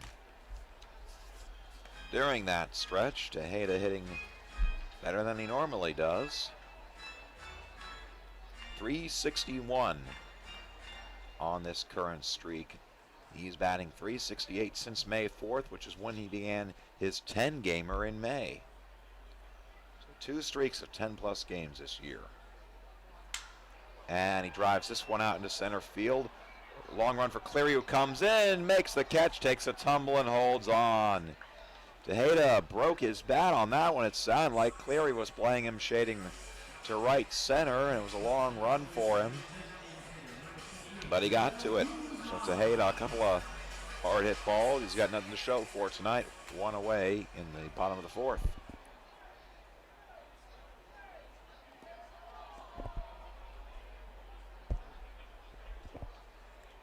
So now the DH and Revs resident psychic, Joel Guzman, coming to the plate. Guzman predicted the Repco homer after batting practice. First pitch is over, a called strike one. That one at the knees, and it's 0-1 to the Goose, who himself today flew out to the left field corner. That was a long run for Vega, who got to it with relative ease. There's a breaking ball that misses outside. 1 ball and 1 strike. With the Ducks up 2-1 here in the bottom of the fourth inning. First of a 3-game set between these two sides. Now the 1-1 and a chopper over to third, taken on 2 hops by Puckett, who rifles over to first in time for the second out.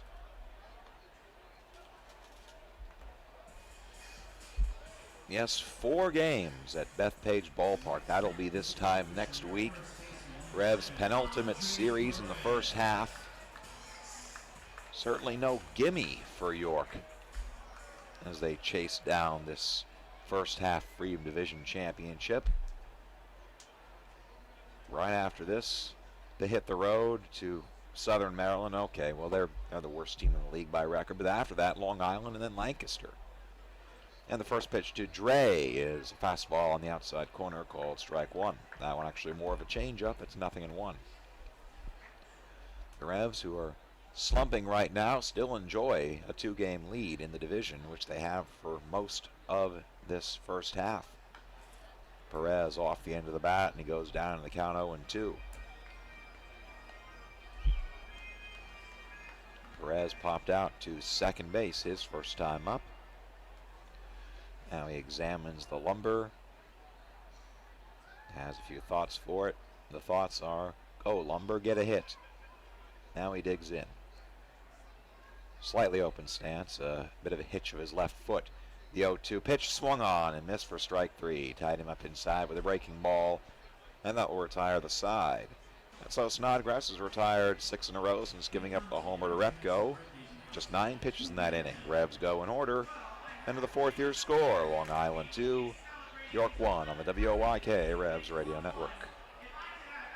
You hear a lot about CPAP masks these days, but here's something you don't hear much about. Over half of the people who wear a CPAP mask for sleep stop wearing it within a year. How's that working for you? Dr. Gordon Bell would like you to hear this. York Dental Sleep Therapy has dental options that can help many of those people. If you or someone you live with is struggling with sleep apnea, visit yorksleep.com and see how Dr. Gordon Bell can help return your home to peaceful nights of deep, restful sleep. If you're groggy during the workday, if you wake up feeling exhausted, if you would like to get your nighttime sleep patterns back to a healthy state, get a confirmation from your doctor, then meet with Dr. Bell at his office on West Market Street in Hallam. He'll evaluate your symptoms and discuss which treatments would best suit your situation. Dr. Bell can restore restful sleep and get you feeling better day and night. York Dental Sleep Therapy. Call 316-1299 or visit yorksleep.com to learn more.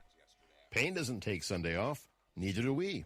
We're open weekdays 8 to 8 and weekends 9 to 6. Just walk into WellSpan Urgent Orthopedics, 2319 South George Street in York, across from the Apple Hill Health Campus. Visit wellspan.org/urgent orthopedics today. Follow York Sports on your Android. Search Sports Radio 1350 WOYK.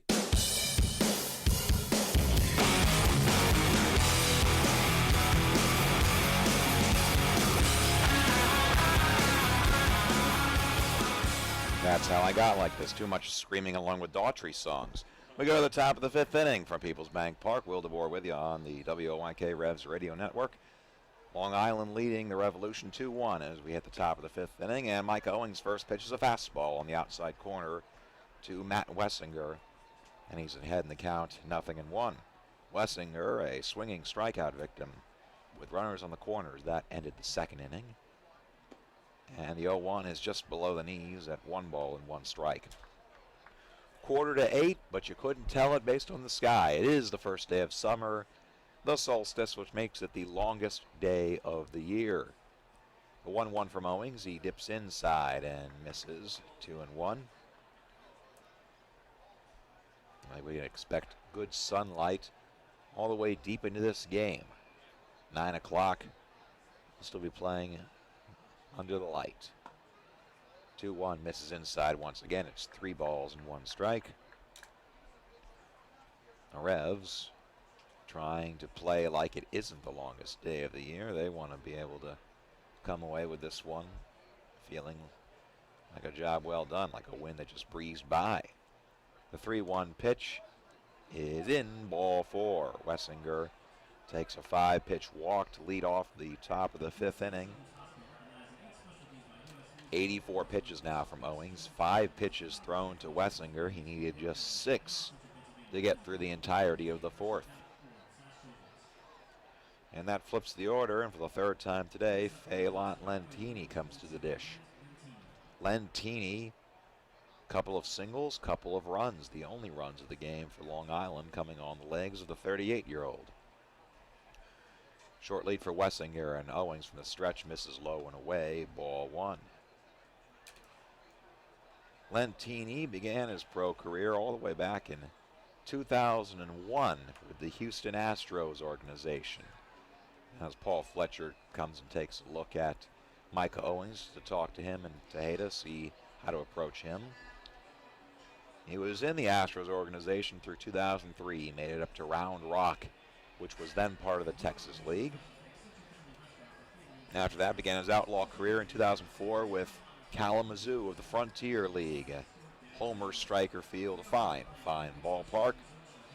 Bounced around in the Northern League, went to Mexico a couple of times, the Gold League, the American Association, and he's been in the Atlantic League, at least in part, since 2012. Batted .326 for Lancaster in 2012. 2014 made his debut with Long Island, batted .290 in 137 games. And after spending the first half of last year in the Pecos, he came back and hit .291 over the final 48 games for the Ducks. And he fouls the next pitch away. It's 1-1 as Owings still in there. I have to imagine that the next hit he gives up will be his end. Of course, depending on how well the Revs have warmed up a bullpen pitcher. And I do see Peniagua catching somebody out there, not sure who it is. As Owings goes over to first to try and hold Wessinger aboard. Wessinger, one stolen base this year. He's been caught once as well. In his career, 54 stolen bases. 1-1 is low and in, 2 balls and a strike. 2-1 Ducks as we're in the top of the 5th inning. Series opener. Revs trying to win their first series since they took 2 of 3 from these very same Ducks, June 7th through the 9th.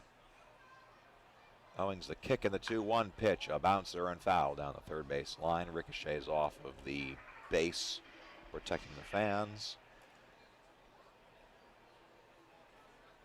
And the count goes to 2 balls and 2 strikes.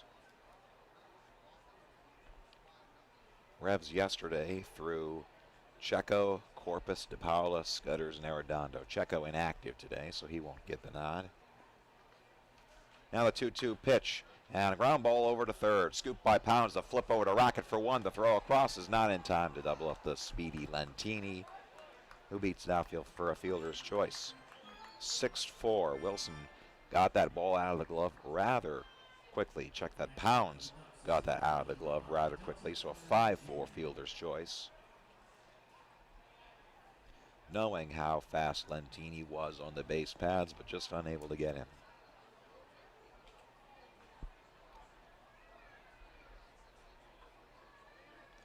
Now Delta Clary Jr. Bunt single and a sac bunt. He's done a lot of bunting today. And he takes a strike at the knees, 0-1. He's taken enough bunting. He should probably be sitting on the railings on opening day. Yeah, he appreciates my puns.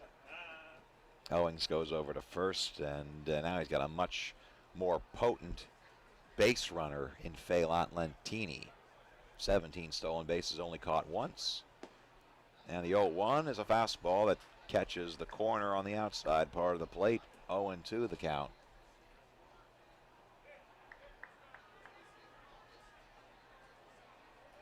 Lentini, the top stolen base percentage in the league, and it's not even close. 0-2 is low and in. Nice slide and a block by Tejeda to keep that one from going to the backstop. Now it's 1 ball and 2 strikes.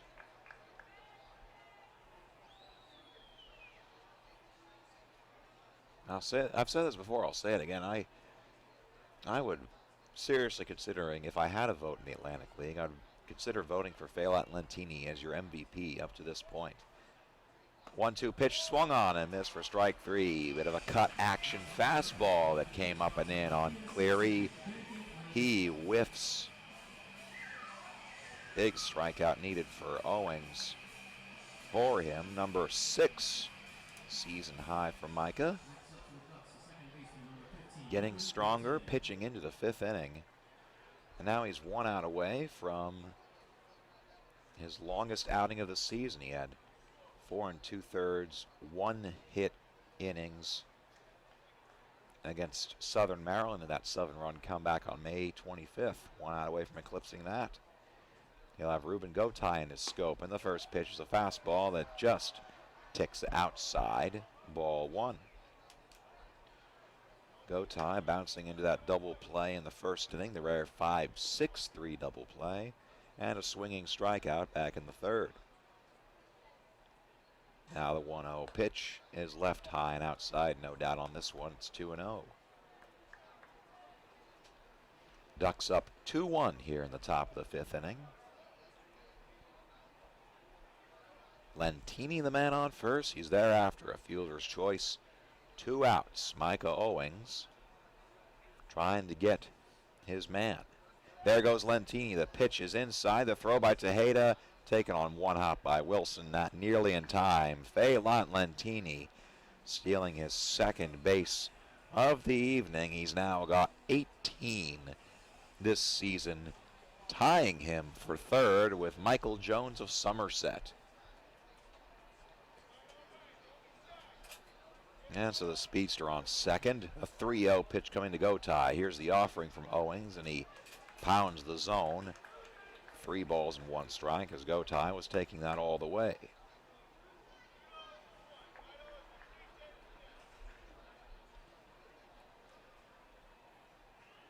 Ruben, the switch hitter, batting left-handed against the righty Owings. Up on his tippy toes with that right foot as he reaches it in an open stance, and Owings calls time. So Gotay digs back in. Opens up the legs a bit, goes up on his tippy toes on the right foot, his lead foot right now. The 3-1 from Owings popped him up. Left side of the infield should be easy for Wilson. Get him a can opener because there's corn in there. Micah Owings getting through the 5th, his longest outing of the year in innings and pitches. 98 for Micah. Works around a leadoff walk. Ducks no runs on no hits, no errors.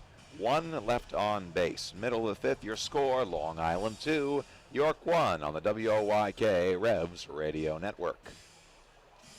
Providing quality services efficiently and in a timely manner to its clients is the mission of the law firm of Griffith, Strickler, Lerman, Salamis & Calkins. GSLSC is equipped to handle any real estate transactions, leases, residential and commercial real estate settlements, zoning issues, and all matters involving municipalities. They are also experienced in the formation and operation of family real estate ventures that are tax sensitive to the needs of the investors. Griffith, Strickler, Lerman, Salamis & Calkins is an approved title insurance agency and can provide you with title insurance and legal representation at one low cost when buying a home or investment property. Don't risk any real estate settlement without an experienced real estate attorney from the law firm of Griffith, Strickler, Lerman, Salamis & Calkins at your side.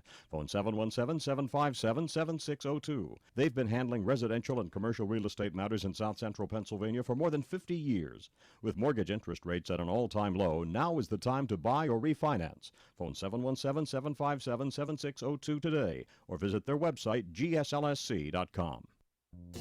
Get into the ball game with great savings and great weekly specials at your Sure Save neighborhood markets. Use your gold card every time you shop and you automatically receive savings and rewards. And get incredible deals on the new Best Yet brand products at Sobel's Markets, Wetzel's Market, and also at Nell's Market Fresh Foods. Always a hit and always great savings. There's only one place for local high school sports. Sports Radio 1350.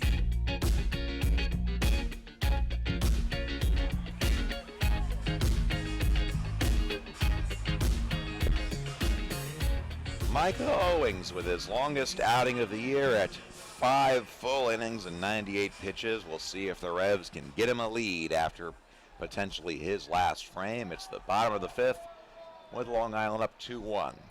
Burgess, Pounds, and Repko due up for the Revolution against the, except for one pitch, unflappable Jack Snodgrass. A solo homer by Repko, the only dent in his mark today.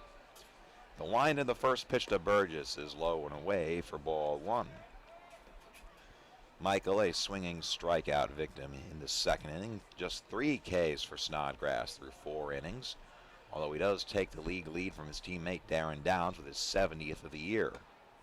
That one's low and away, 2 balls and no strikes.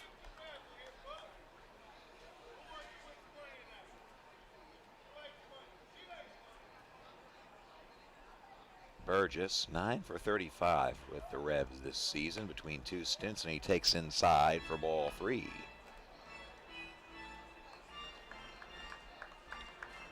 Originally a product of the Washington National Organization, got all the way up to Harrisburg, just up the road here in 2010. Snodgrass kicks and delivers a 3-0, and it's below the knees for ball 4. It's a 4-pitch walk to Michael Burgess to lead off the 5th inning, just the second base runner of the game for the Revolution, and perhaps a breakthrough.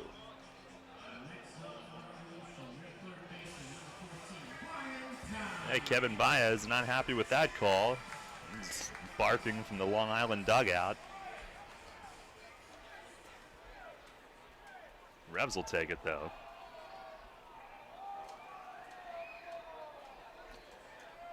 Brian Pound steps back into the box. He grounded out to third his first time up. Puckett at third base playing up on the grass. And Poundsy takes on the outside corner a fastball for strike 1.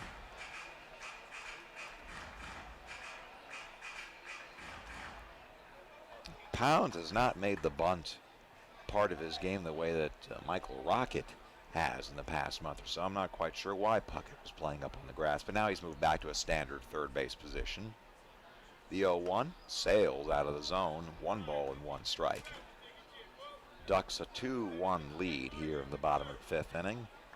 Burgess, stout of frame at 5'11", has a touch of speed. He's stolen 32 in his professional career. And Snodgrass misses in on Pounds, 2 balls and 1 strike. The high came in 2009 with the Potomac Nationals of the Carolina League when he stole 12 bases. Now, he was caught 8 times as well, but man, that was the year he decided, hey, I'm going to be a base runner. Can't knock him for trying. 2-1, swung on and missed for strike 2, a breaking ball. Also hit 19 home runs, drove in 71 runs that year, so he tried to be the 5-tool guy, and so maybe he got 4.5 tools. 2-2 the count now to Brian Pounds. Burgess inching off of first. Snodgrass at the belt gives him a look. Naturally, he's a left-hander. 2-2, jammed him. That's fouled back out of play towards the seats at first base, and that'll become a souvenir to a fan from Stewartstown.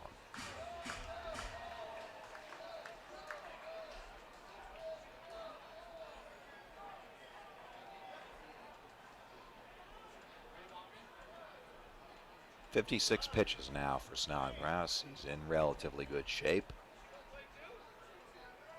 Here's the kick and another 2-2. Sails way above the letters and outside. It's 3 balls and 2 strikes. And for Snodgrass, who only needed 9 pitches in the 4th, 10 in the 3rd, and 11 in the 2nd, and he's already got 13. This next pitch will match his high as a 14th pitch in the inning, and he hasn't gotten an out. The rock and the roll with the payoff pitch is drilled to center field. Long run for Cleary, but with his speed, he gets there easily, makes the catch, and it's 1 away. That one looked like it had more oomph behind it than it ended up having. Snodgrass has been much more efficient tonight. A lot of base runners in his first start here, with only 1 run scoring in his 6 innings, but he needed 115 pitches. Tonight, only 2 base runners. And here's the guy with the only hit. Quite literally a base runner, as he, well, maybe he jogged around the bases with that home run, Jason Repko in the 3rd. And the first pitch he comes in on him, limbo out of the way by Repko, and it's 1-0. For Jason, his 4th home run of the season. Previously hit 16 with the Albuquerque Isotopes in 2009. That's his career high.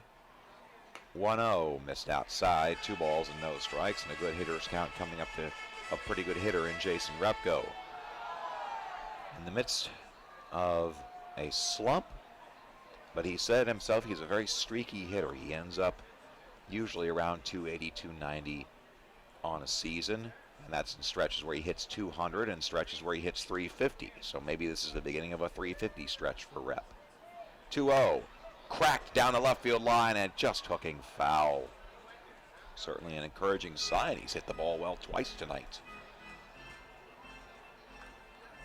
Yeah, one of his struggles on the recent streak, he was just out in front a lot, it seemed, and he was being set up for junk down out of the zone. And that pitch there, a little early on the changeup, but hit it hard, and he wasn't that early on it. Snodgrass sets at the chest. Now the belt. Gives a quick look to Burgess. Here's the kick in 2-1. Inside, just missing the painted corner.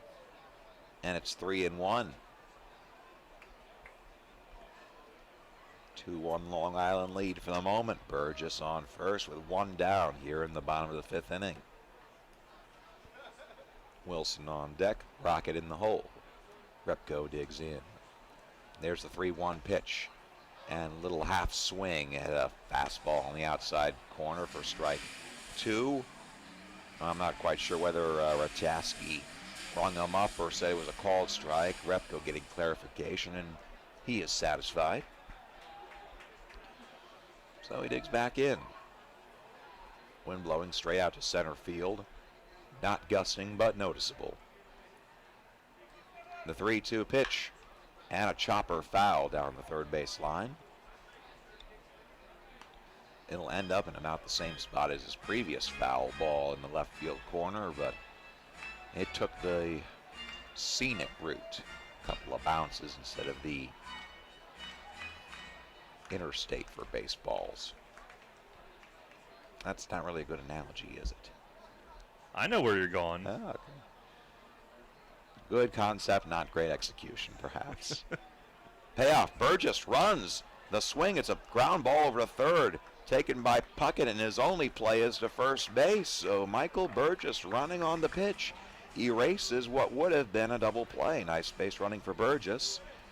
Now with 2 outs, let's pause 10 seconds for station ID here on WOYK Revs Radio Network. First in York, first in sports. Your only local sports station. The new Sports Radio 1350, WOYK, York, Pennsylvania. With Darrell Henry in the booth, this is past his prime Walter Cronkite on a Monday night in the Atlantic League. Playing the part of Will DeBoer tonight is Cronkite, of course. Josh Wilson digs in. He grounded out to third his first time up. Burgess on second as the big guy got the wheels turning. Takes the extra base instead of going down on a double play. That one low and in from Snodgrass. It taken on a bounce by Blank, and it's 1-0. He's deceptively quick. He's a big guy indeed. That's the first thing to see about him. Burgess, that is. He's an imposing figure in the batter's box, but we've seen him in right field. He's able to move around and chase down fly balls. Him and Nash, both very fleet of foot. They are. Their size. I wonder if Burgess played football in high school and what he played. 1-0 and a pop fly. Going foul. Straight back. Blank has room. Makes the catch and foul ground just over the 2007 portion of the Revs 10th anniversary logo. And that will retire the side. Leadoff walk and hustle from Burgess is all for naught. For the Revs, no runs on, no hits, no errors, 1 left on base. End of the 5th, your score, Long Island 2, York 1 on the WOYK Revs Radio Network. Maple Donuts, can I help you? Hello, it's me. You must be excited. Well, I certainly wasn't expecting a call from the next GOP nominee. Listen, I'm having a little party this summer in Cleveland. I need 1,237 donuts. I think you mean delegates? No, donuts, dummy. I already have delegates. In fact, I have more delegates than anybody in the history of delegate getting. Yeah, I'm not so sure about I need donuts for my delegates because I'm bringing this party together, and people are telling me that nothing brings a party together like maple donuts. Well, I would agree with that. So tell Charlie Donut I need some glaze. Okay. Some jelly filled. Some powdered sugar. Got it. Oh, and vanilla sprinkles, chocolate sprinkles, and rainbow sprinkles. All three? I'm appealing to everybody. Of course. One more thing. Does Charlie have any orange donuts? Maybe with some blonde icing? No, I'll look into it. Fantastic. Can I ask a question? Sure. How'd you hear about Maple Donuts? I have a good friend, the governor of New Jersey. Maybe you've heard of him. Oh, yeah. I think he has an open tab with Maple Donuts, and if I know the governor, it's huge. Maple Donuts taste right. Well, I finally did it. I took my dad's advice and joined his credit union. Which one? PSECU. I'm eligible because my dad's a member, but I joined through work. Really? I thought you had to work for the state. A lot of people think that, but there are lots of ways to be eligible. I'm not really thrilled with my bank and all their fees. I need to check them out. Definitely. It's worth the switch. PSCCU is the credit union for you. Find your way at psccu.com/join. This credit union is federally insured by the National Credit Union Administration, Equal Opportunity Lender. Hi, this is Dan Patrick. Join me weekday mornings at 9 on Sports Radio 1350 WOYK.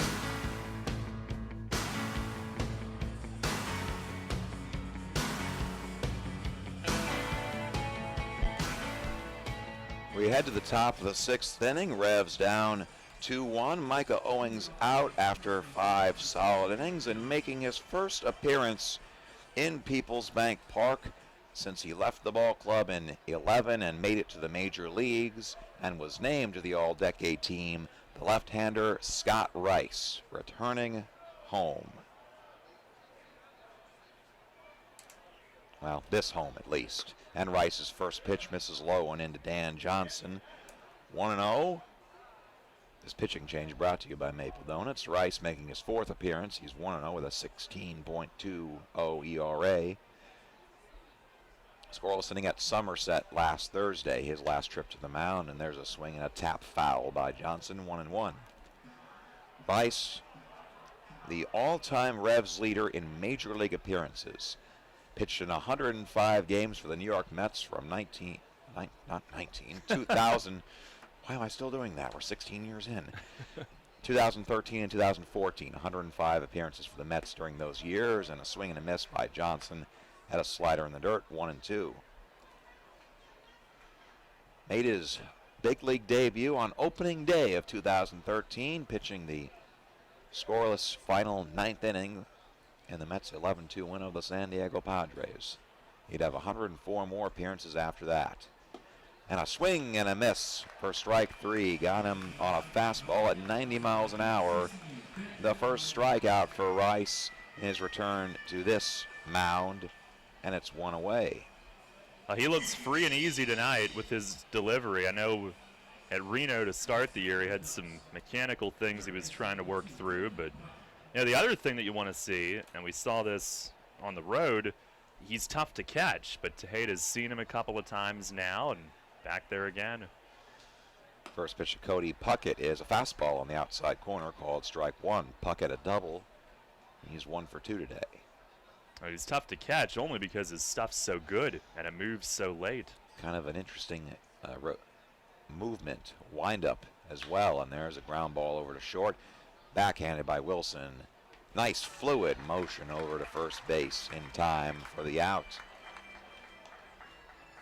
Yeah, Rice has a different, with his front arm. He bends the glove back in towards himself as he winds up. A little deceptive, just something different to look at as the hitter is trying to pick up the release point. Difficult enough as the big guy's 6'6". Now Mike Blank 0 for 2 today. Rice the wind and the first pitch. A tapper over to third, taken by Pounds. Rifles to first in time. Side retired. So Scott Rice, in his return to Peoples Bank Park, needs just 7 pitches for a perfect inning. Ducks go down in order. Middle of the 6th year score. Long Island 2, York 1 on the WOYK Revs Radio Network. Did you send that email? No, the server's down. Again? That's the 3rd time this week. Did you call support? Sure, great hold music for the last hour. There's got to be a better way. There is. Let SoCo Business Solutions maintain your current IT environment, evaluate your current systems, or provide support that's local and responsive. Contact SoCo at 717-505-8080 and let us be your IT solutions provider. That's 717-505-8080 or online at SoCoBusinessSolutions.com.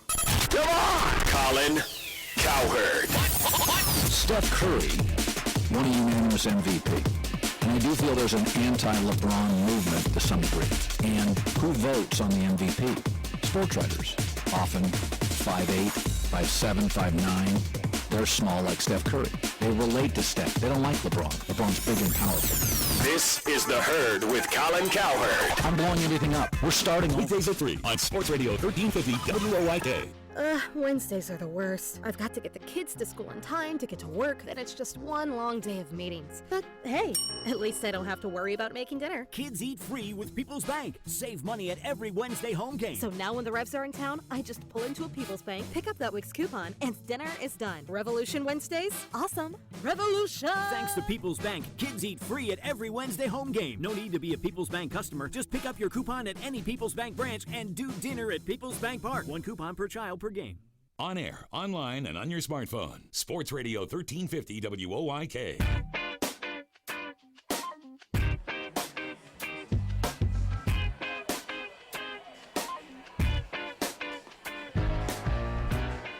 Big league veteran Scott Rice, a scoreless sixth inning. Jack Snodgrass will try and match him here in the bottom of the sixth inning. Ducks lead the Revs 2-1. Let me try that again. 2-1. Boy, oh boy.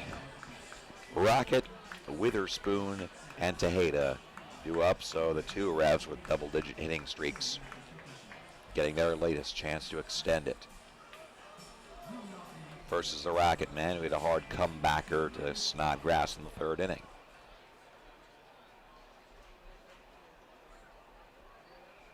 So Rocket with those starburst cleats stands in low crouch of a stance. Snodgrass first pitch, a fastball on the outside corner, 0-1. Revs have cooked up quite a few hot hitters in the first half. 6 hitting streaks of 10 games or more, including the ones Tejeda and Rocket are on. 0-1. Michael takes it above the letters, 1 ball and 1 strike. The others, Jason Repko opened the season in an 11-game streak. Andres Perez had an 11-gamer. Talvin Nash had a 10-gamer. Then Isaiah Tejeda, the 10-gamer in May. 1-1 pitch and a chopper over to third. Scooped by Puckett, who gets to a knee, gets up, rifles to first in time, 1 away. Boy, what could you want? What more could you want? A beautiful night, and what a view. Everett George right in front of our booth. Yep, that's a view, all right. And he's heckling us. So with 1 down, Travis Witherspoon with his third trip to the dish. 0 for 2 today as the Revs still have just 1 hit, the Repko solo homer. Witherspoon trying to find the stroke that led him to 6 hits in his first 3 games. He shows bunt and he launches it right down George Street for called strike 1.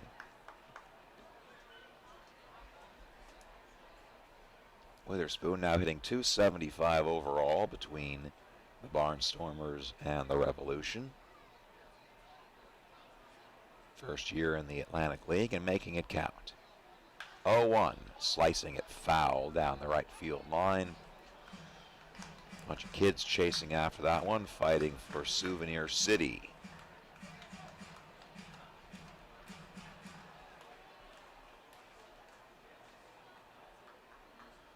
So the count, no balls and 2 strikes to Witherspoon. Snodgrass likes his sign. Fiddles with the glove and the ball. Now the 0-2 pitch is outside, ball 1. So they wanted that ball in, and he did not get that anywhere close. Outside, inside, out. He's living La Vida Loca. Snodgrass shrug of the shoulders. Now the 1-2 pitch swung on and missed for strike 3. Got him with a fastball outside. Witherspoon chasing. That's the second out of the inning. Long Island's lead is 2-1 here in the bottom of the 6th. 2 runs on 5 hits, no errors. York 1 run on 1 hit, no errors. Nobody's gotten a hit since the 3rd inning. Is it me? No. I hope it wasn't my pregame interview with Spoonie. Might be me. Oh, to think that we have that kind of influence. It's a beautiful feeling. Isaiah Tejeda's 0 for 2 today. He takes low and in for ball 1. A couple of hard hit balls, a liner to left and a fly ball to center field. That one in center, a long run for Cleary, was playing him same way he is right now, shaded to right of center. 1-0, and it's tapped off the end of the bat and to the backstop. 1 ball and 1 strike. Snodgrass has a good changeup. We saw that almost 2 weeks ago, and that pitch right there looked like it was going to be dead middle. Tejeda was loading up, ready to get a good piece of it, and it just wasn't there yet. And it was subtle, but enough to turn that into just a foul tip. Snodgrass ready. The wind and the 1-1. Inside, a turn by Tejeda at the waist, and it's 2 balls and 1 strike now.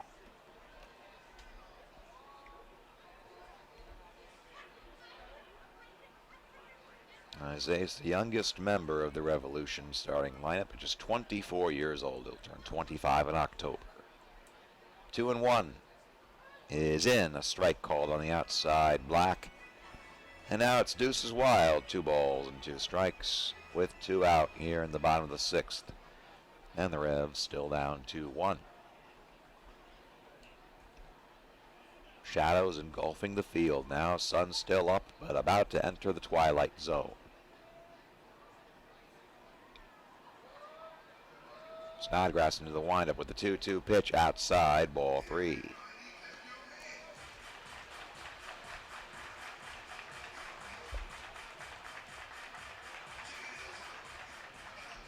Tejeda contemplates life, liberty, and the pursuit of a base hit now. He steps back in, shrugs his shoulders, taps the plate. Couple of practice swings, he's ready. So is Snodgrass. 3-2, a rock and a roll, and it's drilled to deep left field, headed towards the arch nemesis, but right past the arch nemesis. You can turn and watch it go. Isaiah Tejeda with a line drive home run, and what a way to extend it to 17 games. His hitting streak 1 back of the longest in the league this season for Isaiah's number 6, and the Revs have tied it 2-2. Boy, he's fired up. Big high fives from Polo and all of the gang on his way in. That thing just missed the edge of the arch nemesis and left, right around it. Inches away from being knocked down into a single or a double, but that's huge. Talk about threading the needle. He did it right there. Now Joel Guzman, a slow roller towards third. Barehand play by Puckett. The throw to first in time. What a play by Puckett. Side retired. But the Revs, who have been held to just 2 hits by Snodgrass through 6 innings, have gotten the 2 best kinds of hits. The solo homer by Repko in the 3rd, and the response by Tejeda. A line drive solo home run to tie it in the 6th. 1 run on 1 hit. No errors. Nobody left on. End of the 6th-year score, York 2 and Long Island 2. Darrell Henry will take you home here on the WOYK Revs Radio Network. This is the Dan Patrick Show. But last Thursday and Friday, we're looking at Golden State differently than we are today. The end was a good result. But then I wonder, did you want them to win? I don't know nationally if we look at them the way we did last year. An embraceable story, still love Steph Curry, the way they play, that style.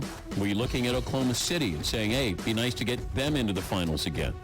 Maybe, Durant, maybe he and Westbrook get a title. I don't know if you were rooting for or against, but I'm still fascinated by watching Golden State. I love the style, and that style is not for everyone. Although, I'm curious what the record for threes attempted and made in the NBA Finals for 2 teams, because we're going to break it this year. Golden State and Cleveland. The Dan Patrick Show. Break out some ID. That's just good radio. Mornings at 9 on Sports Radio 1350 WOYK.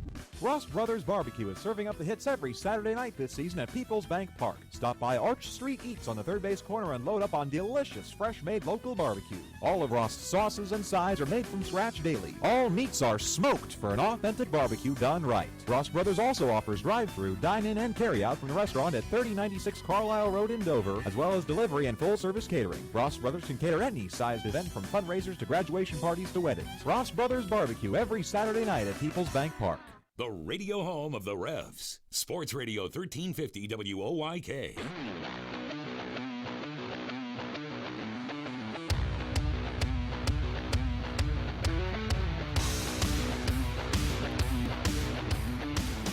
Revs have tied it on Isaiah Tejeda's home run. 17-game hitting streak. And it's 2-2 as we start the seventh. Scott Rice still in. First pitch to Blake Takoti is right there for a strike. Good two-seamer with late run on that. Down in the zone. Takoti, a ground out to first and a fly out to deep center. Rice, a 7-pitch sixth. He lifts, fires, and missed in tight, a fastball, 1-1. Revs do have some bullpen activity. Micah Owings went 5, giving up 2 runs. He struck out 6. 2 walks, 5 hits. Rice now, after the 6th inning, still in for the 7th. A quick 6th. He deals. Oh, look out. Fastball in, and it did get a piece of Takoti. And then it glanced off and got Tejeda in the bare hand. A double whammy there. And the leadoff man on to begin the 7th. Ducks 2 runs on 5 hits. The Revs 2 runs on 2 hits. Solo homers by Repko in the 3rd, Tejeda in the 6th. For Tejeda, his 6th of the year. He'll shake that off. No visit from Chong, although he is on the top step making sure that he's all right. And the hitter will be Anthony Vega, who's walked and struck out. We'll see if he's up there to bunt. Pounds is level with the grass at 3rd. And Rice to the belt, stares at first. And Vega does square, and a pitch in near him, and he bunts foul in self-defense. And there isn't much time to react when it leaves Rice's hand, and then it's got late tail, and that just kept going in on Vega, who would have been drilled had he not bunted it. A foul over on the first base side. So he is up there trying to sacrifice the leadoff man over. Here in a 2-2 game in the 7th. Big game for both teams. And Rice checks. And now comes home, and Vega gets the bunt down. Rice in front of the mound. He turns, fires to second. They get the lead runner. Rice was ready for it. It was right back to him. And straight to the mound. He was on it right away. Fires a strike to Wilson. 1-6 on the fielder's choice. Urgency from Rice coming off of the mound, but he was in complete control the whole time. That was a big league play from a big league reliever. A 1 on, 1 out. Vega takes Takoti's spot at first. He is 11 for 13 in steals. And Matt Wessinger, the hitter, who's struck out and walked. And Rice with the pitch. It is off the plate away. Fastball at 90. When Rice was first in the league before he was all the way back from an injury, he had first pitched with Newark and Long Island before he had gotten to York. And now kicks and fires, and a chopper toward the middle. Rocket at second, slides to reach it, feeds Wilson, the turn, not in time, but what a beauty to get one at almost 2. Rocket reached it back behind second on the chopper. He went into a slide as he made the shovel off to Wilson. And Josh toe-tapped the bag and stepped back to make the throw, almost turning. A brilliant double play. It was a fine play to get 1 out. Wessinger at first with 2 down on that fielder's choice. If you're thinking base running, he's 1 for 2 in steals, and Rice a snap throw over. Wessinger back standing. And he's right back off the bag, trying to dare Rice to pay attention to him. Lentini, the hitter at the top of the order, 2 for 3 tonight with 2 steals, 2 runs. And Rice with the pitch. Fastball down low. They appeal to first. No swing is the call. Again. Tied at 2 here in the 7th inning.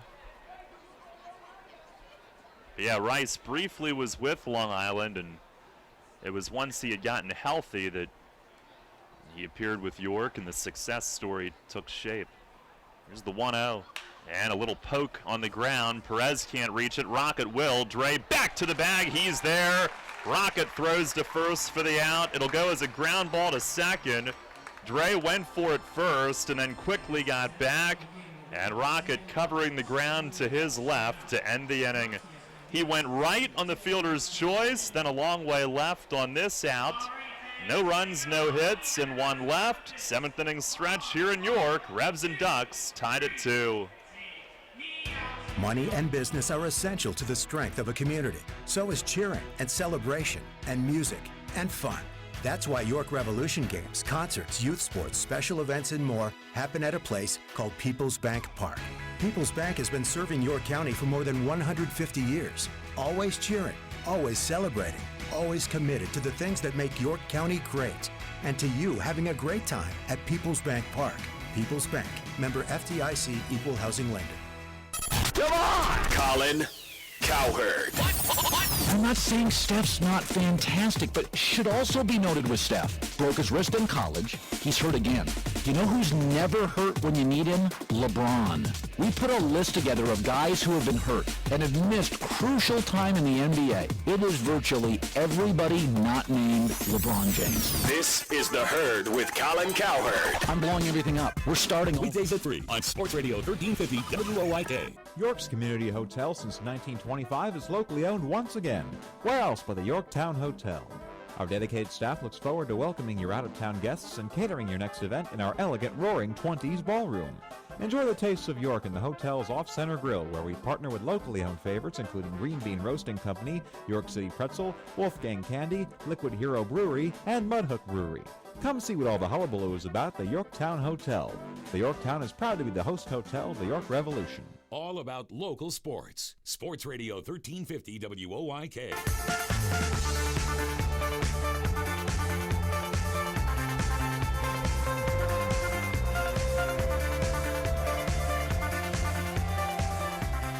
Tied at 2 as we go to the bottom of the 7th. Middle third of the order will see Snodgrass for the 3rd time tonight. It'll be Perez, Burgess, and Pounds. Scott Rice, 2 scoreless, no-hit innings. Good defense behind him and from him in that top of the 7th as well. Andres Perez to lead off. And Snodgrass' first pitch of the inning nearly clipped Dre's jersey. It moved, but that was as he was jumping back, and the ball came in just under it. 1-0 on Perez, who's popped to second and struck out. And Snodgrass looking in for his sign. He's got it. Here's the 1-0. And a called strike. Out on the corner or a little bit beyond. 1-1. Revs with the solo homers from Repko and Tejeda. Tejeda tying it last inning. Extending the hit streak to 17. Pitch. That's outside, 2-1.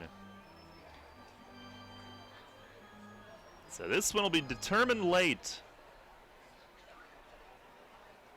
It's the first of 7 meetings between these two over the next 11 days. The 2-1 and in the dirt. And ricochets by. The head-to-head matchups here will determine a lot in both division races. The one that each team is involved in. Long Island behind by a game entering play today. York up by 2 in the Freedom race. Snodgrass winds the 3-1 and a swing and a grounder foul, third base side.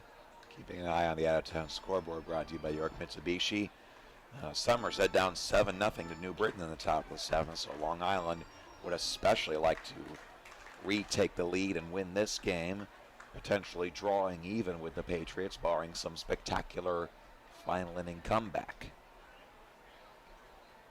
Snodgrass ready to go. Slow wind up, 3-2, is high and away, lead-off walk.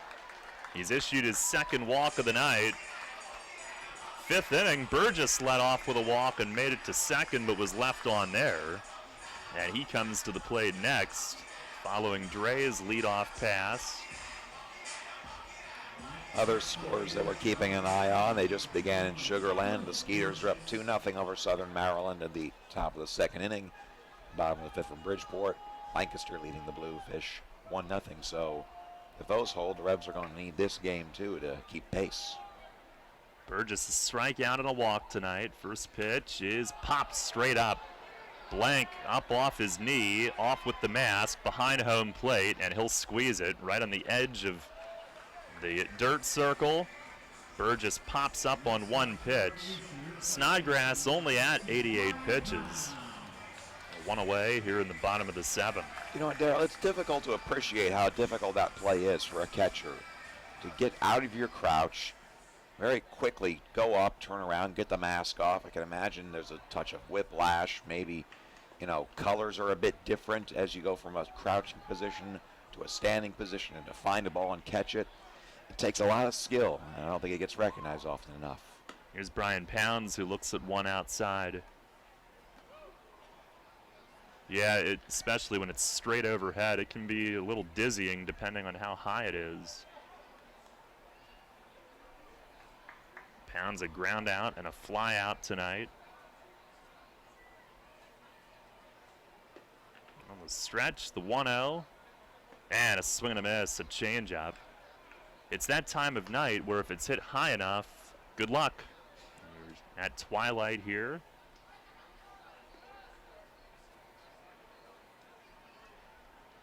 By the way, the Long Island division race, Somerset holds that tiebreaker. They have played all 10 of their meetings in the first half. Well, the stretch and the 1-1.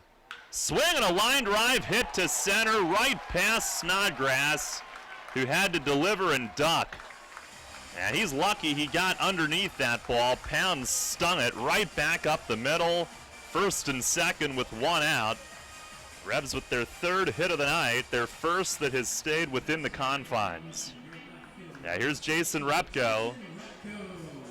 He's had a couple of good at-bats tonight. Third inning, homered to left center. Fifth inning ended with a ground out, but it moved a runner. And here in a tie game, 2-2. Perez at second, Pounds at first. Repko with a base hit could potentially put him in front. They're shallow and right, trying to take that away. First pitch is lined and a fair ball! Down the left field line, Perez around to score! Pounds heading to third, Repko's into second with an RBI double. And the Revs have gone in front, 3-2 here in the bottom of the seventh. He jumps on the first pitch and nails it down the line and into the corner. His second extra base hit of the night. Well, is this the start of something for Repko? It sure looks that way. 3 hard hit balls this evening, the homer, a hard foul ball, and then that double. He is heating up and at just the right time for a Revs offense that needs some heat. 3-2 lead and a huge opportunity. The infield in, second and third. Josh Wilson at bat. First pitch is cranked foul. He's out in front of the slider. Second and third with one out, 1 run home. An inning after the Revs tied it, they've gone in front for the first time tonight. First time since Friday night, I believe. Wilson a ground out and a foul pop-up thus far. Here's the 0-1. Nearly hit him as he just backed up and got the legs clear. That was well inside. Yep, first lead since that win on Friday against Bridgeport, which was their 17th comeback win. Now the stretch from Snodgrass. And the 1-1. Fastball missed in. Good eye from Wilson.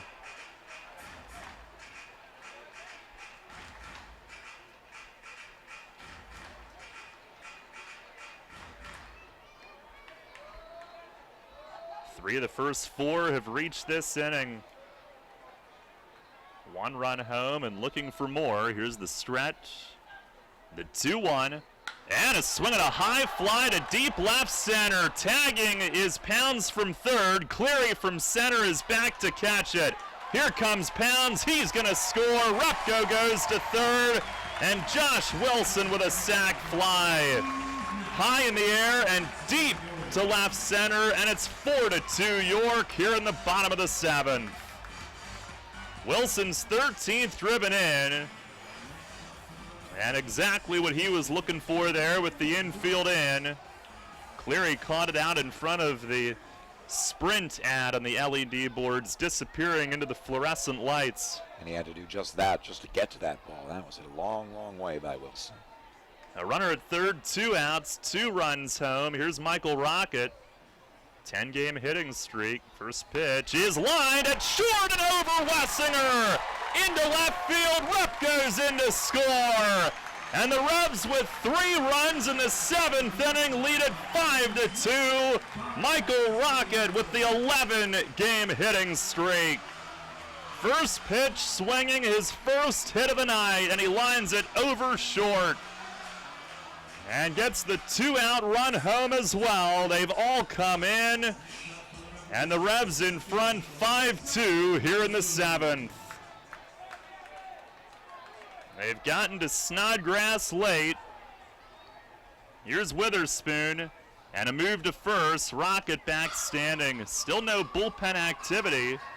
Snodgrass now 3 pitches shy of 100 tonight. Took a 1-hitter into the 6th. Revs with a homer last inning, 3 hits here in the 7th. Pitch to Witherspoon is down and away. Tonight he's flied out once, struck out twice. Told us on the pregame chat he's done a lot of leading off, which we expected with his speed. Former 12th round pick of the Angels. Rocket a big lead. Here's the stretch and the 1-0. And that's in the dirt. Rocket takes off. He's going to advance. Blank blocked it, but no chance to make a throw. And his jump was so good it almost looked like a delayed steal, but he waited to read it in the dirt. And as soon as he saw it low, he was ready to break. That's a great, great base runner right there. He was ready on his front foot, ready to pounce. So the Revs a chance at a 4th run with a hit. Rocket at second. Here's the stretch. And now the 2-0 to Witherspoon. And a swing and a bouncer to third. Backhand juggle by Puckett. Picks up and has to hold it. And Witherspoon's on at first. It's an infield hit. With his speed on that chop, Puckett came in, had a short hop trying to backhand it. He was loading up knowing that he'd have to hurry and never could collect it cleanly. An infield hit, first and third on the Revs' 4th hit of the inning. And a visit from pitching coach Marty Jansen. Well, this is the offense we've been waiting for from the Revs. 2-out rallies in general. You think about yesterday when they left 12 men on base. After that first inning, they had their chances and just could not bring anybody across. This time, though, squaring up, taking advantage of a tired starter in Snodgrass, who's still out there, approaching the century mark. By official measure, he's actually at 100 pitches right now.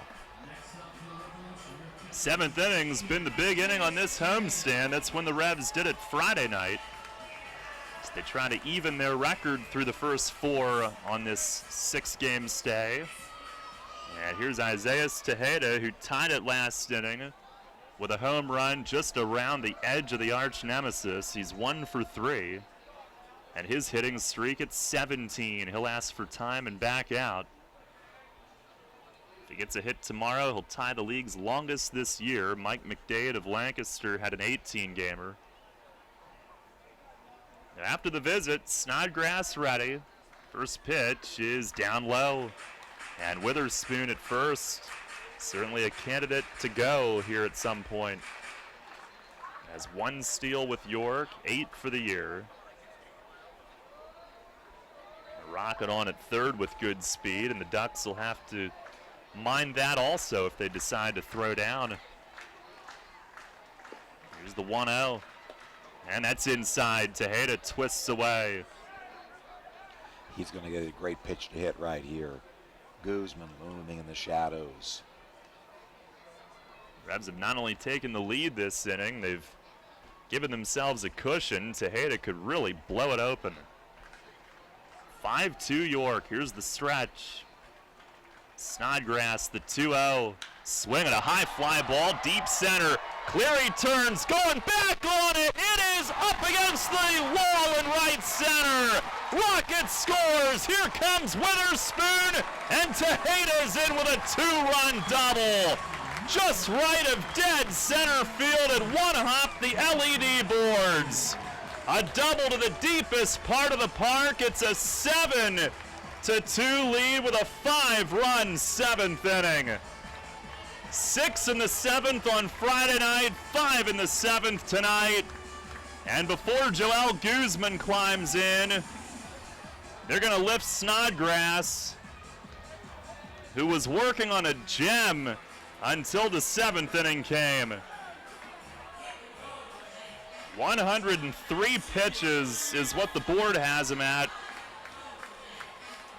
And Tejeda doing as much damage as anyone tonight. Homered last inning, a 2-run double to deep center.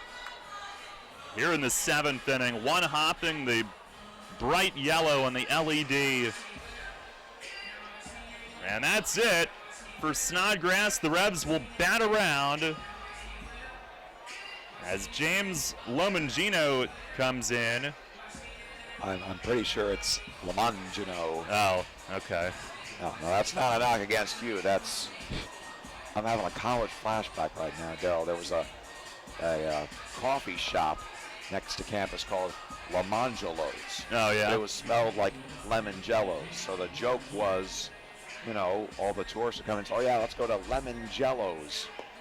I'm sure that James Lomangelo has been called Lemon Gino at some point in his life, and that just makes me smile to think about. So Lemon Juice is in the game here in the 7th inning. Him too, yeah. Whoever he is. That's me laughing. It's hard to laugh right now, but... Well, Lomangino it'll be. No record in 10 games, a 2.61 ERA.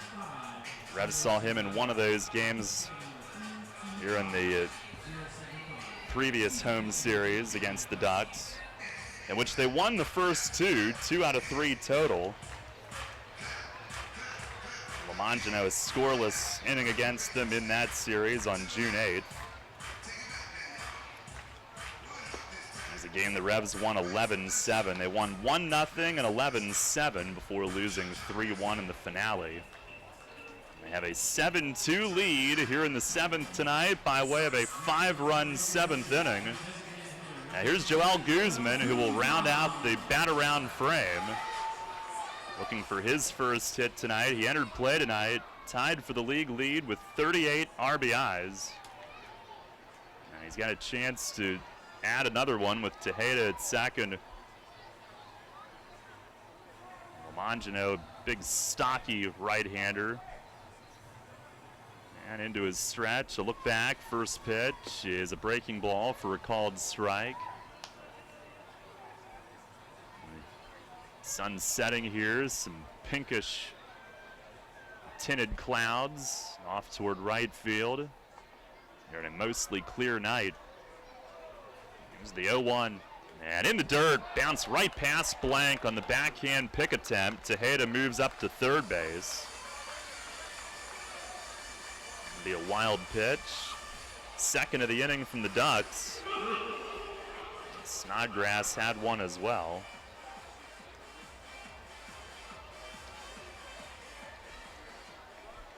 All started when Perez led off with a walk. He's on deck. And then the damage began with one out. Here's the 1-1. And a check swing. And the plate ump says Guzman went on a slider away. And Joel, in Dan Ratajski's face, says, why don't you appeal that? Which they've done several times tonight when the Revs have been in the field. And at first base, the call's been no swing. Joel was hoping for the same. 1-2. Tejeda 90 feet closer with 2 outs. On the stretch and the pitch, and a swing and a miss. Got him on a slider down low. And it snuck through blank by a couple of feet. He applies the tag. And Joel, a couple of words for Ratajski on the way off as the plate ump yanked the mask off and stared at him. But the Revs have blown this game open, not only taking the lead, but it's a 5-run 7th inning on 5 hits, 1 runner left. We go to the 8th tonight. It's York 7, Long Island 2.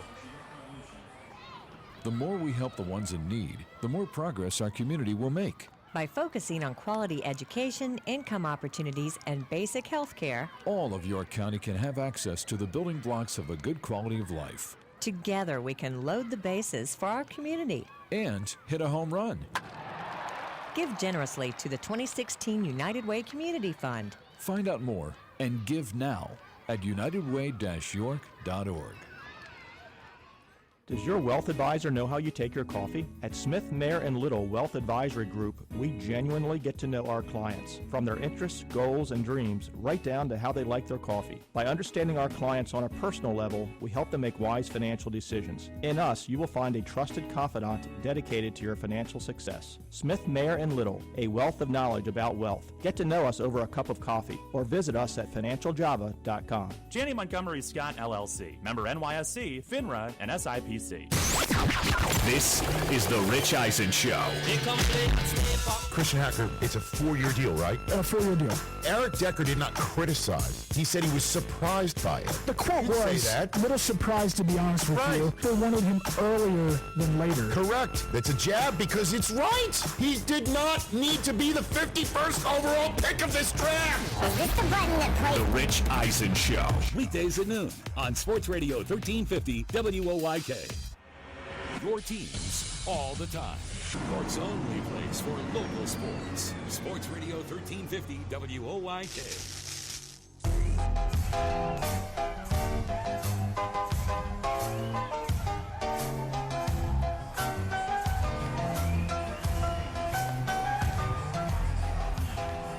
Head of the 8th tonight, and my how this one has turned. It seemed like, well, it was a quiet night for the Revs, the first half plus of this game, but they break out with another massive inning.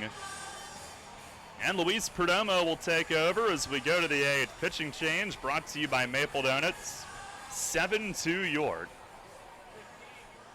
Delta Cleary Jr. up first. And Perdomo from the full windup behind his head. He fires a first pitch strike. Cleary tonight a bunt hit, a sac bunt, and a strikeout. Perdomo kicks and delivers, and a swing and a miss. He's got good late movement on just about everything.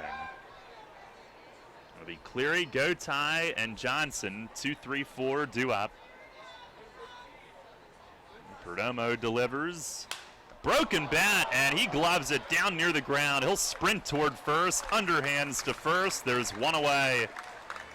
And Perdomo, keen focus as that bat snapped in two and the barrel went rolling right past his feet to the left, to his left. But he was able to rule it out as an obstacle and stay focused on the ball. So one down here in the top of the 8th. Bring up Ruben Gotye, who's 0 for 3 tonight. Double play, strikeout, pop up. And Perdomo winds back, twists, kicks, fires, and Gotye pops it up. Rocket trying to stay on it, up in the twilight. He's under it, and he squeezes. Didn't have to go far, but it's one of those at this time of night that you really have to stay with. 2 down in the inning. That 5-run 7th, the Revs offense and their big inning ability was certainly in the spotlight, just like the Stage Deli has the spotlight on outstanding soups, salads, and sandwiches. For daily specials, including smoothies and catering, Facebook search for Stage Deli on George, or visit them on North George Street next to the Strand Capitol Theater. 2 down, here's Dan Johnson. And Perdomo, a nasty sinker in for a strike. That was dirty. Johnson 1 for 3, RBI double in the third. Here's the 0-1. And a swing and a drive hit deep to center. Witherspoon tiptoes back, though. He's got it lined up. Makes the catch in deep dead center. And Luis Perdomo, a quick 1-2-3, top of the 8th. Revs lead at 7-2 as we head to the bottom of the 8th here on the official first day of summer at Peoples Bank Park. Wednesdays are the worst. I've got to get the kids to school in time to get to work, then it's just one long day of meetings. But hey, at least I don't have to worry about making dinner. Kids eat free with People's Bank. Save money at every Wednesday home game. So now when the Revs are in town, I just pull into a People's Bank, pick up that week's coupon, and dinner is done. Revolution Wednesdays? Awesome. Revolution! Thanks to People's Bank, kids eat free at every Wednesday home game. No need to be a People's Bank customer. Just pick up your coupon at any People's Bank branch and do dinner at People's Bank Park. 1 coupon per child per game. Payne doesn't take Sunday off. Neither do we. We're open weekdays 8 to 8 and weekends 9 to 6. Just walk into WellSpan Urgent Orthopedics, 2319 South George Street in York, across from the Apple Hill Health Campus. Visit wellspan.org/urgent orthopedics today. Struggling to find quality IT help for your business? Tired of being sold solutions from companies helping their bottom line more than yours? Sick of your calls being answered overseas? SoCo Business Solutions is your answer to maintain your current environment, redesign your infrastructure, provide local responsive support, and keep your data safe. Contact SoCo at 717-505-8080 and let us be your IT solutions provider. That's 717-505-8080 or online at socobusinesssolutions.com. The Revolution plays here. Sports Radio 1350 WOYK.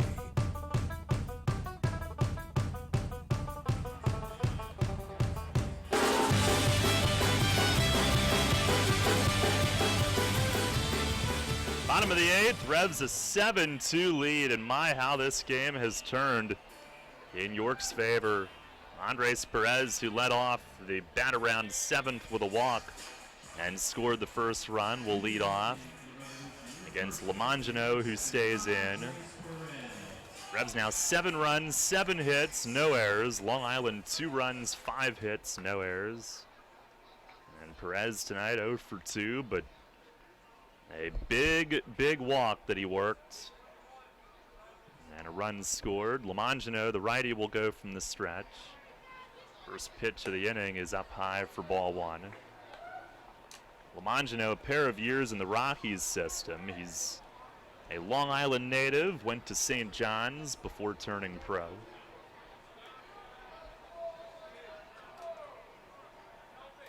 A pitch to Dre, and it missed low.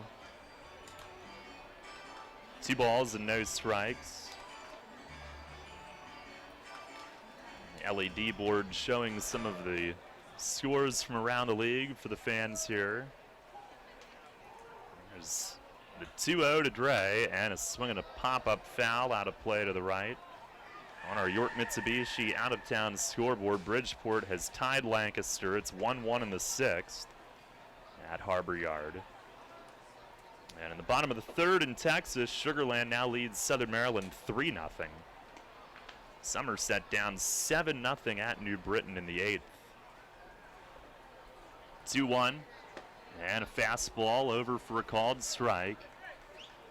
2-2 on Perez, who thought he had just struck out. Poor guy, he had to be informed that that was only strike 2. And there he thought his at-bat was over for a moment. Now the 2-2. Swinging a foul tip back to the backstop.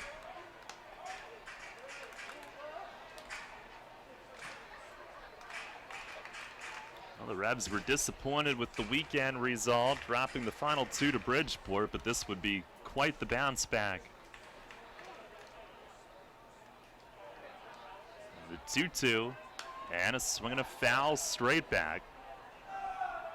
Now we watch the out-of-town scores just like fans do, but more so than the players do, I'm sure. But think about it from Lancaster and Sugar Land's perspective. They see York trailing 2-1. They think, oh, maybe we can make up some more ground. Here's the pitch to Dre, and a swing and a miss. Got him on the slider. And that time he really is struck out. One down here in the 8th. But then they look and they refresh their browser or whatever and see the Revs have scored 5 in the 7th and lead at 7-2. That's disheartening for Sugar Land and Lancaster, I'm sure.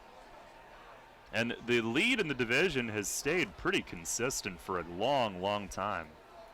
Not much fluctuation. Here's Michael Burgess, who chops the first one to short. Wessinger backs up. Gloves and a long throw to first will make it there in time. They're 2 down here in the bottom of the 8th.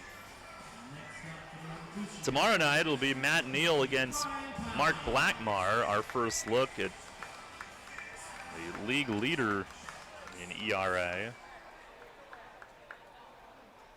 Good times every time. Here's Brian Pounds, who's 1 for 3, singled and scored in the 7th. And Lamangino delivers and missed down low.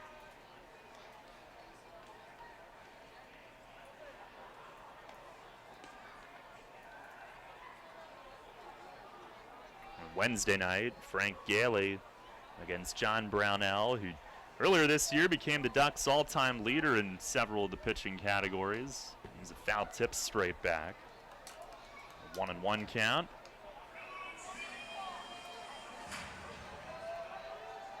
Pounds hit an absolute howitzer up the middle last inning that gave the Revs 2 on with 1 out. That preceded Repko's double that drove in the first.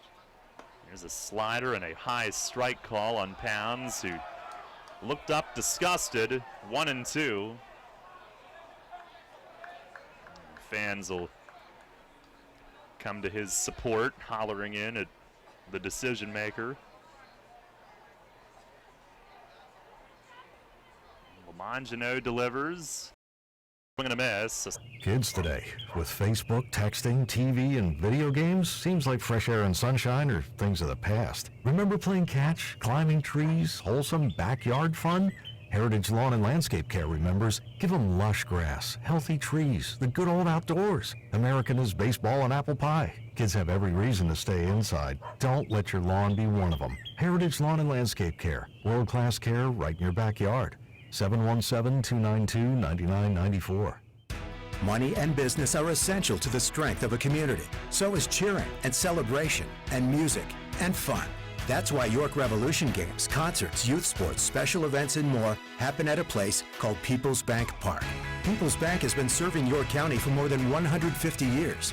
Always cheering, always celebrating, always committed to the things that make York County great. And to you having a great time at People's Bank Park. People's Bank, member FDIC, equal housing lender.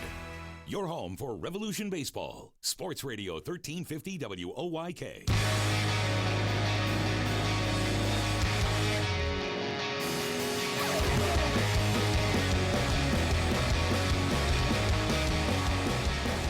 Head of the 9th, Revs a 7-2 lead. They'll use Ricardo Gomez here tonight. Pitching change brought to you by Maple Donuts. He last pitched Friday. The final 2 outs in the 8th inning and that comeback win against Bridgeport when they also did the damage in the 7th inning. And Cody Puckett will start off the 9th, 1 for 3 with a double. And Gomez ready to face him. First pitch of the inning is a fastball just down and away. Gomez twice a Duck. 2010, the year before he came to York, and very briefly at the end of last year. There's the 1-0. There's a fastball for a called strike.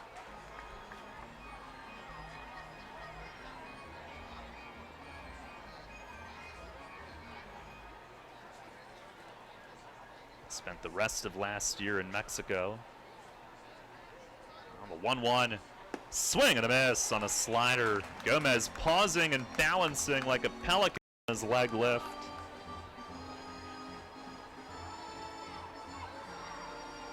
Gomez 19 saves in Mexico last year and then finished the year with 5 games with the Ducks. Now ready. And the 1-2. Swinging a fly ball toward the corner and right. This will be foul. Mexican League All-Star last year for the 3rd straight season. The year before that, he was in Mexico and joined York late in the year for 4 games. Part of the Revs postseason roster. They added Gomez and Mike DeMarc late in 2014. Revs trying to make the postseason for the first time since that year. Pitch. Swing and a miss. He blew him away. Fastball at 91 for out number 1 here in the 9th. We'll pause for station identification. This is Revolution Radio. First in York, first in sports. Your only local sports station. The new Sports Radio 1350. WOYK, York, Pennsylvania. 1 down here in the 9th inning. Mike Blank, the hitter. Gomez, the pitch. Fastball, that's a called strike. Blank, a strikeout, a pop-up, and a ground out tonight.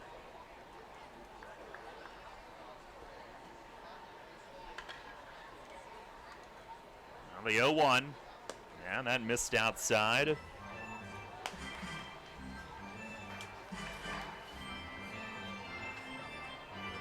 Gomez, no record in 20 games. The ERA is 0.93. DeMarc, by the way, is 0.39. Pitch is fouled back as that hit the light pole, came crashing down onto the field. The ball did, not the light pole, thank goodness. Not near first base. 1-2.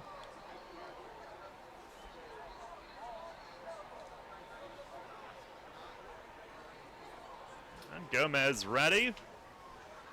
And fires home, and a swing and a ground ball toward the middle. That will get in to left center, a base hit. He jammed Blank, but they had him played to pull, and he punches it to the left of second and into the outfield for a 1-out single. Next up for the Ducks is designated hitter number 6, Blake Tecote. Blake Tecote up next. Tonight 0 for 2 with a hit by pitch. Pitcher of record is Scott Rice. Gomez delivers and missed down low. Well-pitched game tonight for the Revs. Micah Owings, 5 innings, 2 runs. Scott Rice, 2 no-hit innings. Luis Perdomo, a 1-2-3-8. Pitch from Gomez, fastball a little high. That hit from Blank, the first hit the bullpen's given up in 4 total frames.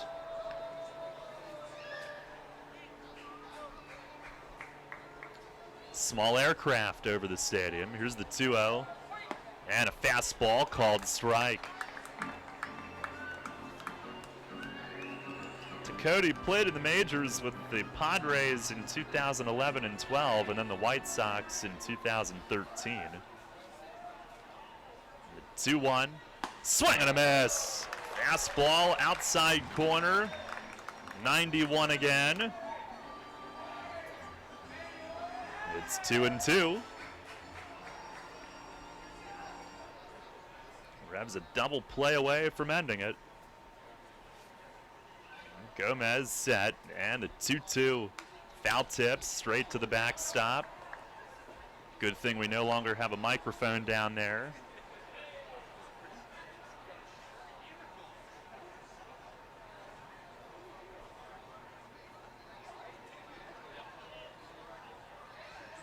Gomez set at the letters and back to the plate. And a swing and a miss. He got Tecote to chase a changeup up out of the zone.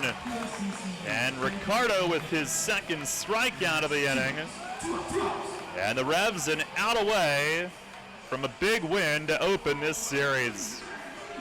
Came in today up 2 over Lancaster, or over Sugar Land, I should say. 2.5 over Lancaster.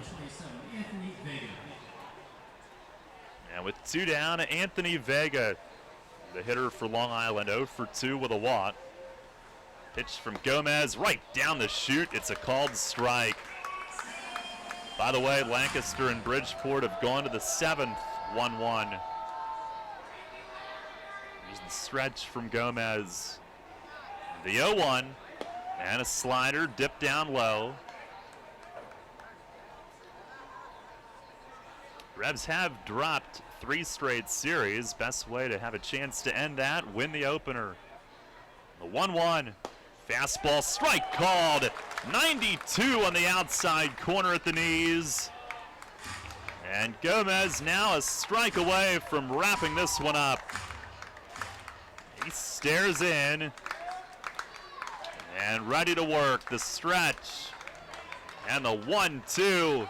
Fastball missed high up by the letters.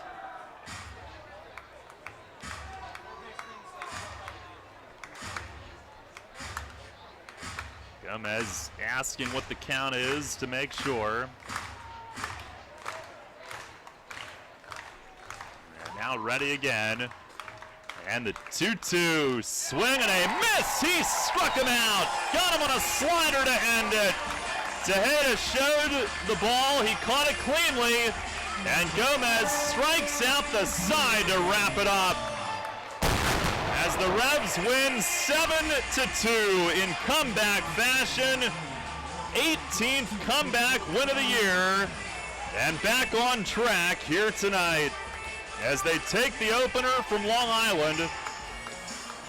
A big 5-run 7th inning, the difference here tonight.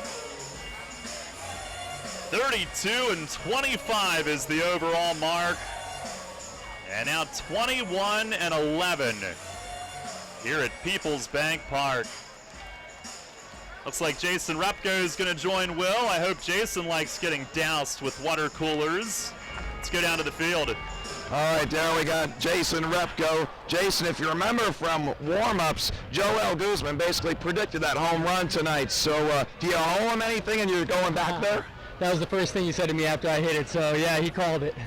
He called it, and a home run and a double for you. Let's take me through that double there. What were you looking for, and what did you end up seeing? You know, the left-handed pitcher was just showing in a lot and then going back away with off-speed, so I just made sure to keep my eyes on something away and up in the zone, and luckily, you know, I got a changeup I could handle, a little out in front, but was able to keep it fair down the line, and, you know, it helped the team, so it was great. Oh, you're a self-admitted streaky hitter. Do you think that as the water comes in, and on the backswing, they get me? Well, Talvin had nothing to do tonight, so I'm sure he was waiting for that. Yeah, he loves that. Yeah. So do you feel a hot streak coming on for you? I mean, I hope so. You know, I mean, right now, us in first place, we just need to win. You know, if it's me chipping in, if it's someone else in the lineup chipping in, we just need to win. You know, we got 13 games left in the half. We need to just ride this, have a hot streak as a team, and clinch. All right, Rep. Thanks. Congratulations tonight. Daryl, let's send it back to you. All right, thank you, Will. Jason Repko, our Griffith, Strickler, Lerman, Salamis, and Calkins player of the game tonight. His home run opened the scoring for the Revs back in the third. His double in the 7th inning was the hit that broke the tie and gave York the lead. And Talvin Nash only partially got him the first time, so he went after him a second time and basically ended up just slapping Will in the face with thrown water. But Repko, your GSLSC player of the game tonight, and like he said it perfectly. It's whoever contributes, and seems like every night with this team, it's been somebody different. And here tonight, on the night when a bat around 7th inning is the difference, it pretty much was everybody. So a 7-2 win for the Revs. We'll take a timeout. Post-game show follows next. The malls and the internet are filled with places that sell running gear. But where do you go for performance track and field gear, technical help, and reasonable pricing? Flying feet. Flying Feet Sports Shoes' reputation is widely known. They've been outfitting beginners to nationally ranked runners for more than 30 years, and their selection of brands and models is unmatched anywhere in Central PA. Training shoes, track spikes, specialty shoes for all field events. If Flying Feet doesn't carry it, then